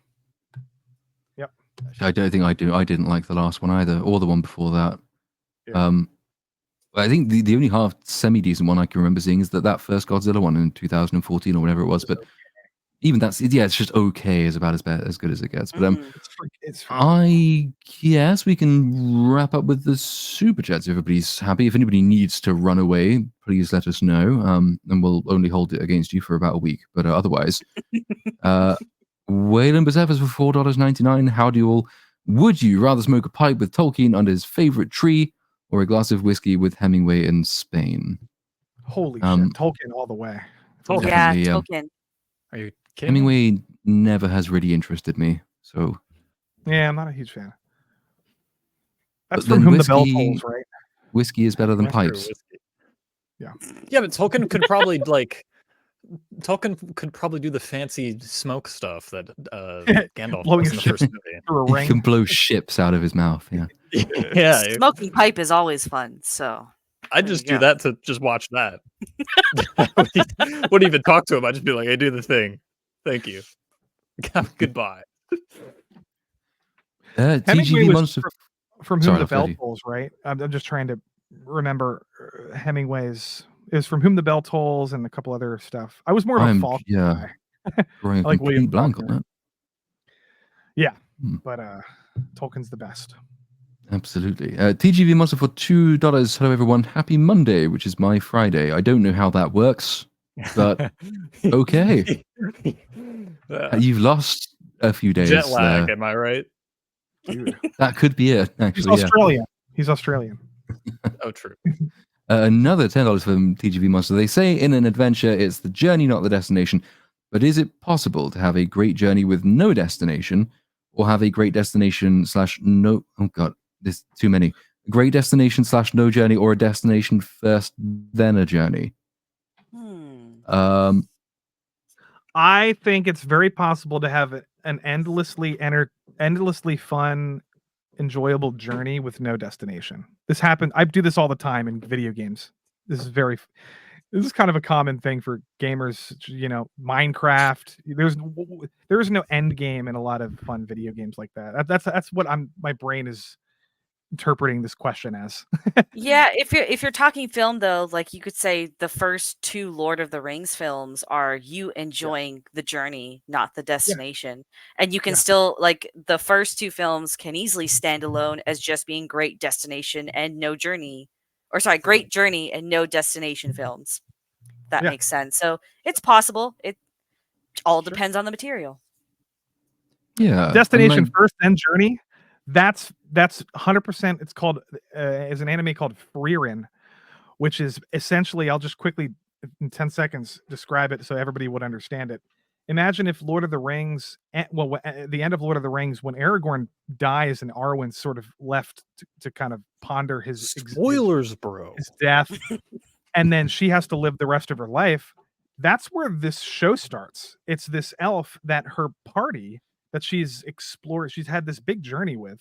They're really old, and then some of them die, and that's where the show starts. And she has to kind of cope with their loss, the fact that people get old. It's literally fascinating. It's like it's like following Arwen after Aragorn. That's sort of like an interesting concept that isn't really approached very often. So that's like destination beginning a journey. It's weird. I don't know. It's a great show. Frieren. Destinations being synonymous with sort of your target, I think, always will help. It's just you don't have to approach it linearly. Even if you spend all of your time avoiding it, knowing it's there sort of gives a bit of context to what you're doing. Or in a free roam sort of sandbox thing like Minecraft, you're still accomplishing something. It's just that every time you find one destination, you find another one that you can go to. So it usually pays to keep one in mind. But you can be quite free with how you approach it. And then there's like stories like Interview with the Vampire where it's taking place, the narration is happening in the future, and it's describing a past kind of journey, and then the destination is like the present, I guess. I don't know. That's another way of telling a story. Yeah. But Cynic, this one is for you. Rolando A. Ramirez for $5. Hey, Movie Cynic. Why you mean to my fun movie, you calling me taste bad? Anyway, enjoyed the movie. The baby Mace part had me dying. It happens. It's the only thing I need to see about the movie. Just that gift, that's all I need. That's your cat. My cat joins. Yes. Do the Mace thing. Orange. Do the Mace with the cat. That should Eat the cat. Oh my god. My cat has better health insurance than I do. A cat would take no damage from that because they're very like flexible and they land on their feet. Oh, what? I don't know. I think if you swung it by the tail into a wall, it's still gonna suffer. It's gonna die. Oh, you're right. Throw it. Sorry. Bad advice. Was he probably lose your right to own animals ever again? Yeah. Cobus Jaubert for Joubert sounds 14 Zambian rubles. I think those are South African dollars. Oh, CAR. okay. Yeah. I just made up a currency as usual. Zambia. Admit it, guys. You loved it. You're just shy. Yes, this is correct. This has just been like a 3-hour therapy session where we attempt to come to terms with our secret, deep, dark, dirty love for this truly excellent film. My priest kept saying that to me. What? How old were you when he said that? Hold What? My priest. Lofty, do you want to take this one for us? It's a good Uncle Stamps, Uncle Unca Stumps, $5 donation. Thank you. It's good if you turn your brain off means it's flashy dog shit every single time. Yes. To be fair, it is a thing that people say, just regardless of whether it's a good movie or a bad movie sometimes. But there are good movies where you turn your brain off. I think they exist, definitely. But there is once some you nuance to you it. understand that like the movie makes sense, then you can have fun. Once it does Like the basic Rush thing Hour. of giving you a plot that makes sense. Like Rush Hour, or like Shanghai Noon, like some dumb movies like that, or like just the plot's just kind of very not realistic. But just it's funny. A lot of comedies are like this, actually. Comedies, you just turn your brain off, and like Tropic Thunder makes absolutely no, like it would never happen. But it's hilarious, you know. I don't think that's turning your brain off. I think that's accepting the premise, which is a different thing. Like, most of the jokes I remember from Tropic Thunder are not stuff that you would actually even get if your brain was completely switched off. That's true. Yeah, that's a good point. Yeah, I don't know, man. This movie generally, it's good to have a brain and to have it switched on. It doesn't mean that you have to be stressed, and it doesn't mean that it has to be really deep and difficult and tough subject matter. It just means, you know, people are Homo sapiens, and you should probably exploit the sapiens bit of that occasionally. Rendell Vivat for another 450 memberships. Thank you very much, sir. Very kind and generous. Syndicate is another one for you next. RRTNZ, our good buddy from New Zealand, for $10 of his cash. Cynic, I'm disappointed that you failed to recognize that GXK was a sociological thought experiment, rivaling Dune in scope and complexity. Happy April 1st to you and Plutes. Cheers. Yeah, cheers to you too. Thanks, RR.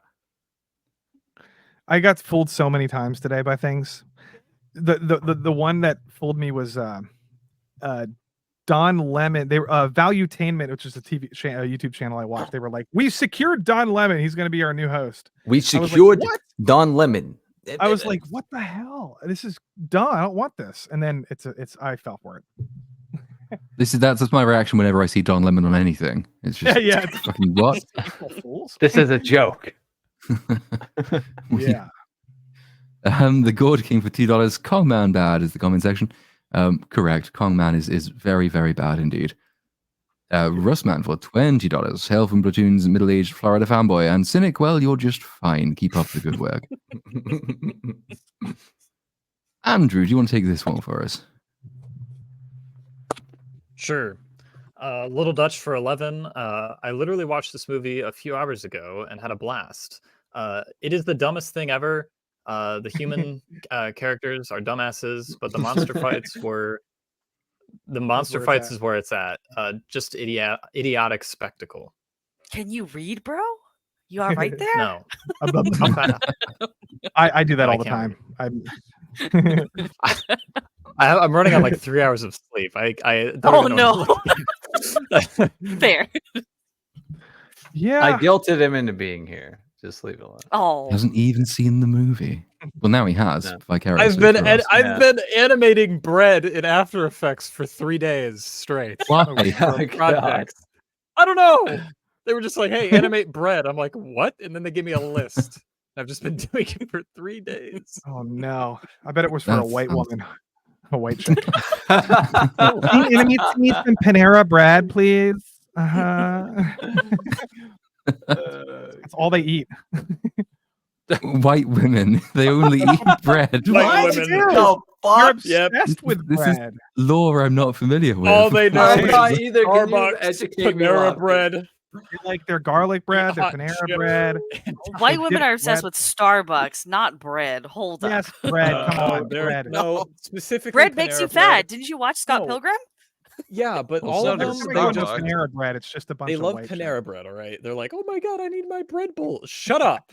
It's, Yeah. it's an innocent mistake. You know, women, ducks, basically the same. It's an easy mistake to make. Yes, that's what I meant. Vex, this sounds like one you might have an opinion on. Sure. Zax for $2 communist dollars. How do you feel about P. Diddy Kong? I'm interested. That's all. That's it? Do you want to derail this into a conspiracy stream? Oh god. Oh, never mind then.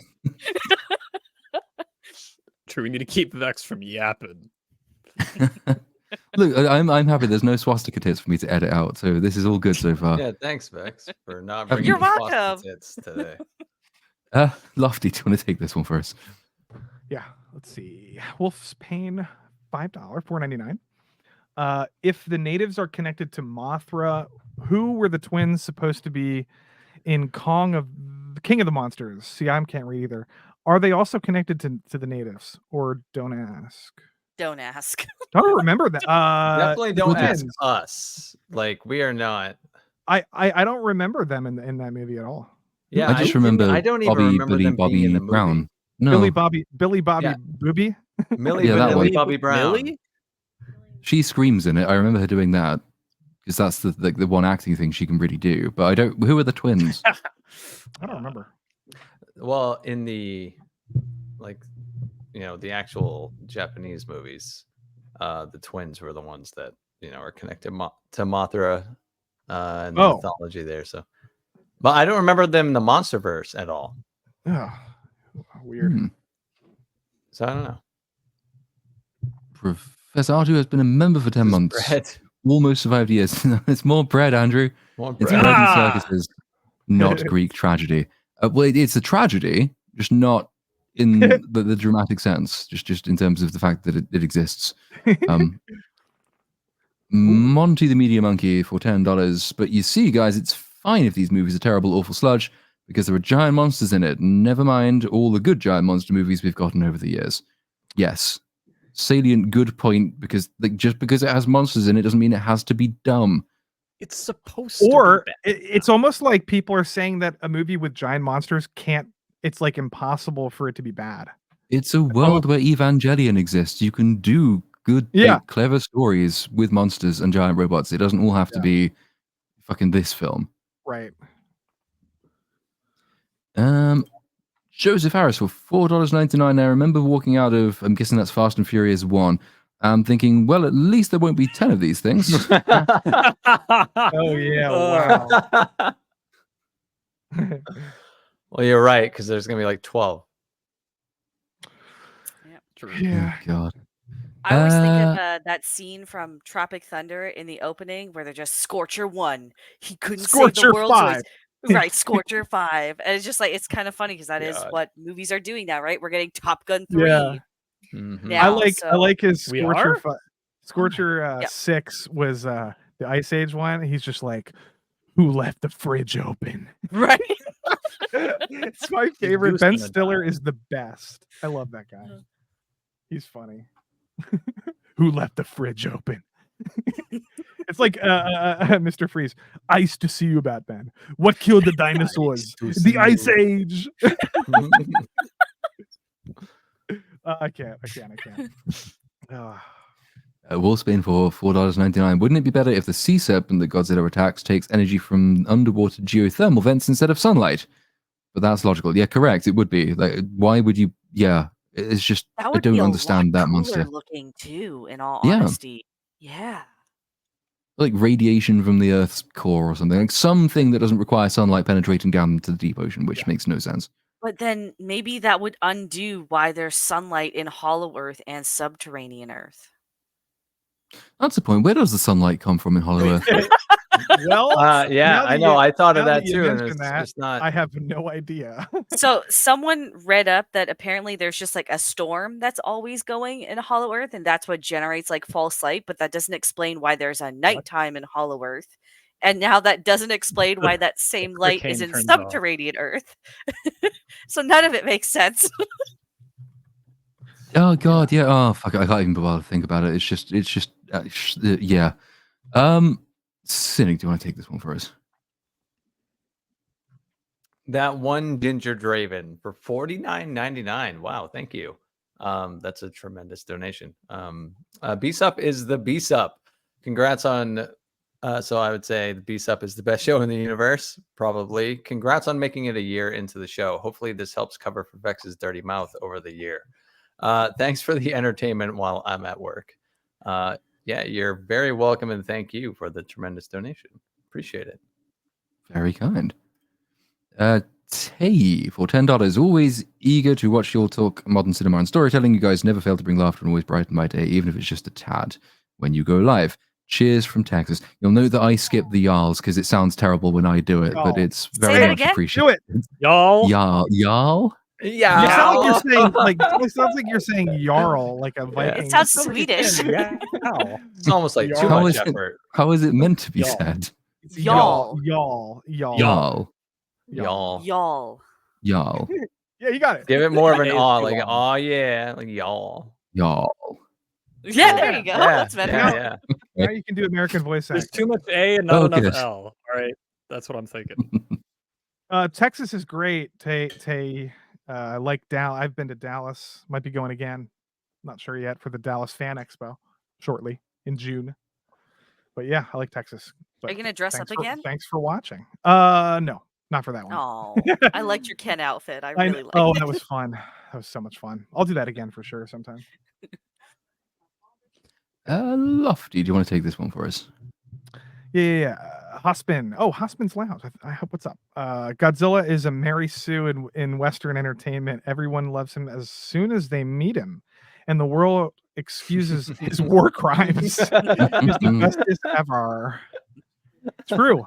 Is Godzilla a gender? Yeah, he's Is definitely Godzilla a he. Godzilla is a gender. They refer to him as a he. You can actually fill it in on a form when it asks you what your gender is. It's Godzilla is my gender. I am Godzilla. I'm a Godger. I'm gonna do that. I'm gonna get a job. I'm gonna easily get into a college for free just by doing that. It was my gender. Wasn't it hermaphroditic in '98? Because there's that bit when it can be whatever gender it needs to be, and then there's the line, where's it fucks itself basically, and then she says, "Where's the fun in that?"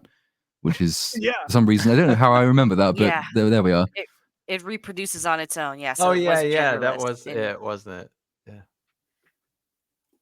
Yeah. Sean Calloway for $20. Kong, I have to say Mothra. Godzilla, why did you say that name? Also, what's everyone's favorite Godzilla movie? And you can't say -1. Oh shit. I rewatched the first one recently. It's very good. The Hideo Gosha movie. Also -1, definitely -1. You're not allowed to say -1. Oh, sorry. So the very first one, and then the Japanese animated ones are pretty decent too. Shin Godzilla. I loved. So yeah, if I can't say -1, then it's actually Godzilla versus Gigan, which is like actually one of the schlockiest, shittiest ones from the Showa era, which is like something someone would use as a defense for this current movie. It's schlock. They reused the suit from the last like 4 movies, so it's falling apart. But there's like this, I don't know, this unbelievable appeal that when I was a little kid, I just thought it was the coolest thing in the world that these monsters were fighting. So that one, that's a deep cut. Godzilla versus Gigan. Deep. It's a very deep cut. I don't think I've seen enough of them to have a favorite. Really, I'm sure there are. I've heard good things about Shin Godzilla. Yeah, Shin Godzilla is great. I have childhood memories of Godzilla '98 because I'm pretty sure my dad took me to see it about 6 times when I was, however the fuck old I was, 3. And yeah, it really annoyed my mum because she didn't think I should be going to the cinema 6 times to see a film that I wasn't old enough to see. But I remember enjoying it. So yeah, absolutely terrible film. But I have a subjective reason to kind of like it. It's an age reveal. Hold entertaining though. That movie's kind of funny, man. Hank Azaria makes me laugh in that movie. He's so good. Yeah, I haven't seen enough Godzilla films either, but I did like the last Japanese one to come out before -1, which I feel like it was like 2015 or 2016. Yeah. I saw that one and I quite liked it, but yeah, Not enough Godzilla exposure. I'm sorry. Yeah, this is not a Godzilla hobbyist stream. Godzilla versus Biollante is also awesome. Except I cynic. know. Yeah, I was gonna say. Cynic. I know quite a bit about it. Yeah. Yeah. Vex, do you want to take this one? Sure. Jar Rare Bear for $5. I think this just should have been a Kong movie. I think Godzilla was only included because he's more popular. This movie reeks of insecurity. Yeah, I can see that too. Yeah. That's funny. I think Godzilla has a lot more allure than just a giant ape, right? Because Kong just looks like a giant ape. Yeah, whereas Godzilla's something. Oh, sorry to cut you off. No, you're good. You're good. Godzilla just looks cool, right? Comparatively, so why not throw him in there? Yeah. And for the character with the least personality, as clearly the script thinks, he's the one that's the biggest draw. So like Kong's the one that has the he's more anthropomorphized. Yeah. But Godzilla's the one that people actually give a shit about and is more versatile as a character, as displayed through like -1 and the good cheesy elements of the schlock versions of Godzilla, I guess. Andrew, your turn. If you're here. If you're not, fuck it. I'll do it then. Nathaniel Updike for $10. How many more movies before Kong goes Super Saiyan? Yeah, he's got 2 more. Two more really? before he gets Super Saiyan. Yes. Is there like a law established way that he could become Super Saiyan? How would that work? I'm sure. Well, it doesn't matter because they have to make Kong not even whatever Kong was originally so that he can compete against Godzilla. So they can do whatever the fuck they want. I'd say 2 more movies because the next they'll have to give him a shield. So he has the axe, he has the glove, he has a shield, and then he can go Super Saiyan 2. But that requires like 1 more movie after that. Yeah. Oh god. Lofty, do you want to take this one? Yeah, what's up, Dash? Oh, first of all, Kong is already it's a good sand reference because the sands are monkeys. They have monkey tails, they turn into giant apes. It's a good reference. I don't know if they're gonna do the super. That probably will. It'd be a good homage to Dragon Ball. Dash Attack for $5. What's up, Dash? Monarch. I just did a show with Dash about Final Fantasy. Monarch show is a blight on the Monsterverse. Oh yeah, I agree. This movie was a palate cleanser, even if it wasn't my favorite. Yeah, that's actually kind of a good point because the Monarch show is like, it teases you with like, oh, they're gonna show a cool monster fight, and they'll do it like with 1 minute left in the episode. They do this like 3 times. Yeah. And then it's just very not. And the Monarch characters are not very interesting. The villains, very pathetic villains, actually. Everyone is the same character in Kurt Monarch, Russell. which is what Kurt Russell is the best, and Kurt Russell is objectively phoning it in. You can tell. You just Kurt Russell's just doing his lines. Wyatt Russell's okay. I've never loved that actor, but they're just better than the rest of the cast, at least. But it's just not a great show. I don't know, man. Good point. It's boring. Everyone's very one-dimensional. They phone in all the monster stuff. It's a lot of just like, whodunit mystery vibes, kind of, that never pan out properly. It's extremely predictable. In my opinion, I think Platoon could do. You could do a Echo level 6-hour breakdown of that show easily with all of the different plot holes and weird problems. Oh, it would be so easy. Yeah, but I don't hate myself enough to go and watch that show. Yeah, it's too much. Too much. Yeah, don't do it. It's a waste. It's a waste of time. But then you wasted your time with Echo. So what am I? That's true, but there was nothing else to do. Like, it was either that or actually do Rings of Power like everyone asks me to do, and I refuse to give the audience what they want. So I did Echo now instead. You have to with season 2 coming out. I know that was the promise. It will have to be done before season 2, and it will be probably plenty of time. Yeah, maybe, and then they'll surprise drop it in like June, and I'll be fucked. But hopefully not. End of the year would be good, guys, if you're listening. As late as possible, December preferably. Speaking kind of related subjects, Wolfsbane for $5, and like the Lord of the Rings extended, the director's cut of Aliens is the definitive story as it puts in much needed context and character development. Yeah, it does. Isn't that there's more information about Ripley's daughter back on Earth, isn't there, in the director's cut? Yes, and most of that there gets is. removed. Yeah. Yep. It really puts an emphasis on her connection with Newt. Yes. Yeah. It just drives it home a lot more. Yep. Good film. For Lonely Attack for $2 I want Kong versus What's a Drop Bear. Is that a Fortnite reference? I don't even know. Yeah, I'm not sure. I'm gonna have to I don't know. find out now. I'm gonna Google it. What the fuck? Googling it too. I hope this isn't going to be something I'm going to regret Googling. Oh, it's a koala. It's like a koala bear, or Australian folklore. What? What? Oh, it's a folklore, like a hoax version. It's an imaginary carnivorous version of a koala bear. Aw, that sounds adorable. Oh, that's funny. The images are good as well. Yeah. Oh yeah, I could see Kong versus one of these little demon fuckers. Yeah. Yep, definitely. That would be very good. I'm all up for that. How do we get in touch with whoever makes these monstrosities? Who's in charge of the Australian folklore? Andrew Clark for $5. How many here have read the essay on fairy stories by Tolkien? It defends fantasy as a genre of story that reaches full potential when made for adults. Yeah, I'm I have ashamed to read say that. I've not. Oh, you have? Yeah, I actually have this book. I think it's called The History of Middle Earth, or like it's one of those. It's one of those. It might be a newer one, but the first chapter is about that, and it's very interesting the way he describes adult fantasy, and it's a fascinating little essay. I've actually just pulled up a PDF, so I'm going to read this later this evening. Yeah, I think I shall do the same thing. Yep, it's great. Reading, imagine.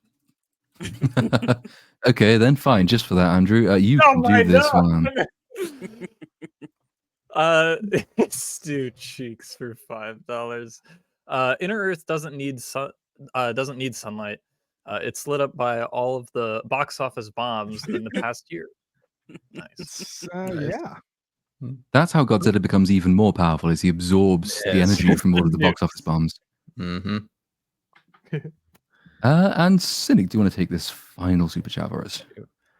Yo, Rangel for $20. I could not watch BSUP live last week, but I did catch up today. I demand Platoon reading Wu-Tang lyrics. Make it happen, sir. Also, great breakdown of the film. I love you all. And I would love to hear... I would love to hear that anytime. What?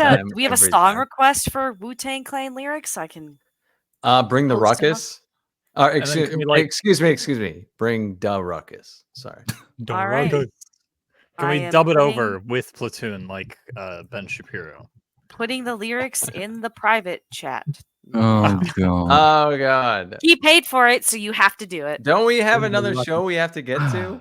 Yep, $20 is $20. Yeah, we got 5 minutes. All right. Oh no, why is it in Bing? Sorry, Now, I'm on Bing. I'm sorry. Why? Ew. What? What are you browsing on your Xbox? It's What are you doing? Ugh. I don't use the internet a lot on this. Dude, you're challenging Hostman for like Boomer of the Year award. Now, Platoon, when you get to the lyrics, Bing. It might be your intuition, but you cannot say that word. Say it. Say it. Don't be a bitch. Say it. Say neighbor. I'm not seeing that word anywhere.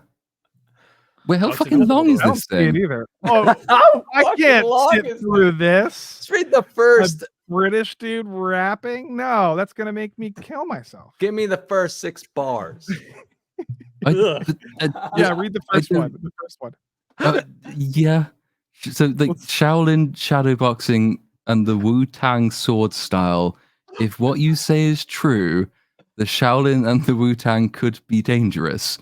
Do you think your Wu-Tang sword can defeat me?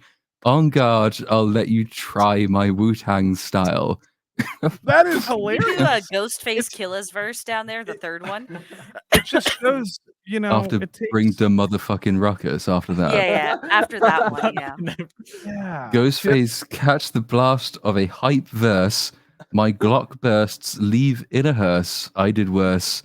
I come rough, tough like an elephant tusk. Your head rush, fly like Egyptian musk. Ah, shit. Wow. For I real. didn't think Egyptian musk is. Does it fly? Yeah, what is that? Musk is a smell. Do I Egyptians know. smell? Do smelly Egyptians fly? Is that what I'm getting from? That you know, you just exposed how brilliant these lyrics were. It sounded Yeah. amazing when you said it. They sound retarded when he Oh, when says a it. British guy reads I it. mean, Keep going. There's more. RZA makes him sound stupid. Wait, I've lost my place. Oh Fuck, shit. where are we? Oh, Egyptian. Oh shit. Wu-Tang Clan sparks the wicks, and however, I master the trick just like Nixon causing terror. Quick damage your whole era. Hard Rocks is locked the fuck. What do these words mean? Hard Rocks is locked the fuck up You or don't know, found shot chat. You don't PLO know, style. chat. I know PLO, that's the Palestinian Liberation Organization. I got a reference. Hazardous, because I wreck this dangerous. I blow sparks like Waco, Texas. Yes. I follow this completely, yeah. Do I have to keep going, or is that enough? No, Yeah. you're good. You're good. Can I pick out one more verse? I just wanna see Oh, how fine. it will go. Ruckus. In The all ruckus. the Inspector deck one. Inspect so the if you go deck, down, yeah. 1, Where the 2, fuck is- 3, 4, 5, 6. I'm just gonna control F this shit. Inspect. Inspect the deck. I don't even see it. Inspect the Wait, where the deck. fuck is it? I'm not seeing it either. Hardcore like porno flicks. That's the Oh, line. Yeah, that one. That's a good one. Oh. I rip it hardcore like porno flick bitches. I roll with groups of ghetto bastards with biscuits. Check it. My method on the microphone's banging. Wu-Tang slang. I'll leave your headpiece hanging. Woo! That's some spicy lyricism. All right, chat. Someone ad-lib that. I could have said literally anything. I have no idea what any of that means. It's okay, we got you. You're not saying anything bad. Don't worry. You just endorsed the KKK inadvertently. I'm sorry. That's what you did. Someone Crips or whoever the fuck they are turn up at my house. Put platoon on it, please. Wow, that's funny. Sound bites. Yeah, hooray! Well, that was innovating. So I guess we're at the wrap-up stage of the. I've actually forgotten how to speak, having read that stuff. We're now at the wrap-up stage, I guess. So yeah, what's coming up for people? We shall go clockwise from myself. So Lofty, where can we find you, and what is coming up? Lofty Pixels on YouTube, mostly, and might be taking a little bit of a hiatus, just trying to take some time off, I think. I do that occasionally. I did that like a long time ago, and it was helpful. But and yeah, that's pretty much all that's going on, I guess. I might be on a stream tomorrow night with anime guy. But yeah, I'm trying to write a comic book too, so it's like it's hard to distractions. Gotta avoid distractions. Mm-hmm. But yeah, and yet here you are talking about Godzilla X Kong. I know. Here I am wasting my day. I'm kidding. It's fun. Oh, sounds good. Vex, what is coming up for you? I will be on a stream right after this. I'm actually gonna dip right after I do my outro. We're reviewing 98's Godzilla. Cynic will be on that panel. There's a whole bunch of other streams I'll be on this week. I'm already kind of taking a break from YouTube, or I should say taking a break from making YouTube videos right now. I'm working on some other things, but always a pleasure to be here. Thank you for having me. And have a wonderful morning, because it's morning for some of you channel guys is now. your next stream on, just so we can shove people in that direction? Cannoli Sasquatch's channel. Yeah. Let me see if I think you can. I think you can send. You can send all the viewers over there. It's like a Twitch raid on YouTube. How does one do this thing? All right, hold on. Let me search a YouTube tutorial. We'll let the more I do, will lead you. We'll let you go. Yeah. Let you go, Vex, if you need to run, and I will try. And I'll be there people. after Vex. Yeah, no worries. All right, cheers, guys. Bye, everybody. Yeah, go ahead. Andrew, what is coming up with you? And I'll stick that link in the chat. Not much. I'm still working on Temple of Doom, so Other than that, I'll be on Blue Room probably. I just assume at this point. And then next week probably be back on BSUP. Good stuff. Cynic, what is coming up for you? I do have a video on how virtue signaling killed an industry, and yeah, and I'll be on MMM on the video on the live show that's linked in the chat. I will be on that shortly, discussing Godzilla '98 and talking about how much of a piece of shit that movie is. It's quite bad. Then you're gonna do a video about how you hate your fans. Oh, anyone who clicked on that video was not a fan of mine. I know, I'm joking. Yeah, that's just a bunch of people like looking up reviews and then yeah, exactly, and then going, "Who's this guy?" Yeah. Yeah, I'd like to see a shit on your fans video. That would be very funny. That'd be funny. Do it. I'm trying to find out how the hell you redirect people, but I cannot seem to spot it anywhere. It's this weird thing where you have to go into YouTube Studio or some option. That's where I am, but I can't find it. Redirect. Customization. I'm gonna send you a link. They also have to add. Found it. Tells you. Oh, okay. It'd be easier if you could share your screen. Oh, you did? Okay. I think I found it. Search videos for other channels, but oh fuck! Now I need to find the thing I'm redirecting it to. Oh no! Hold on. Just search Cannoli Sasquatch and it should come up. Yeah, got that. I would assume. I don't think there's many of those out there. Something, but yeah, that's the one, right? Save. Okay, so in theory, once I hit the end button on this stream, it will automatically transport you by magic, like one of those weird sort of quantum transportation things that we saw in this film, to a different person's stream, where they can talk about more Godzilla like if you haven't had enough. Just like Kong, you can be like Kong.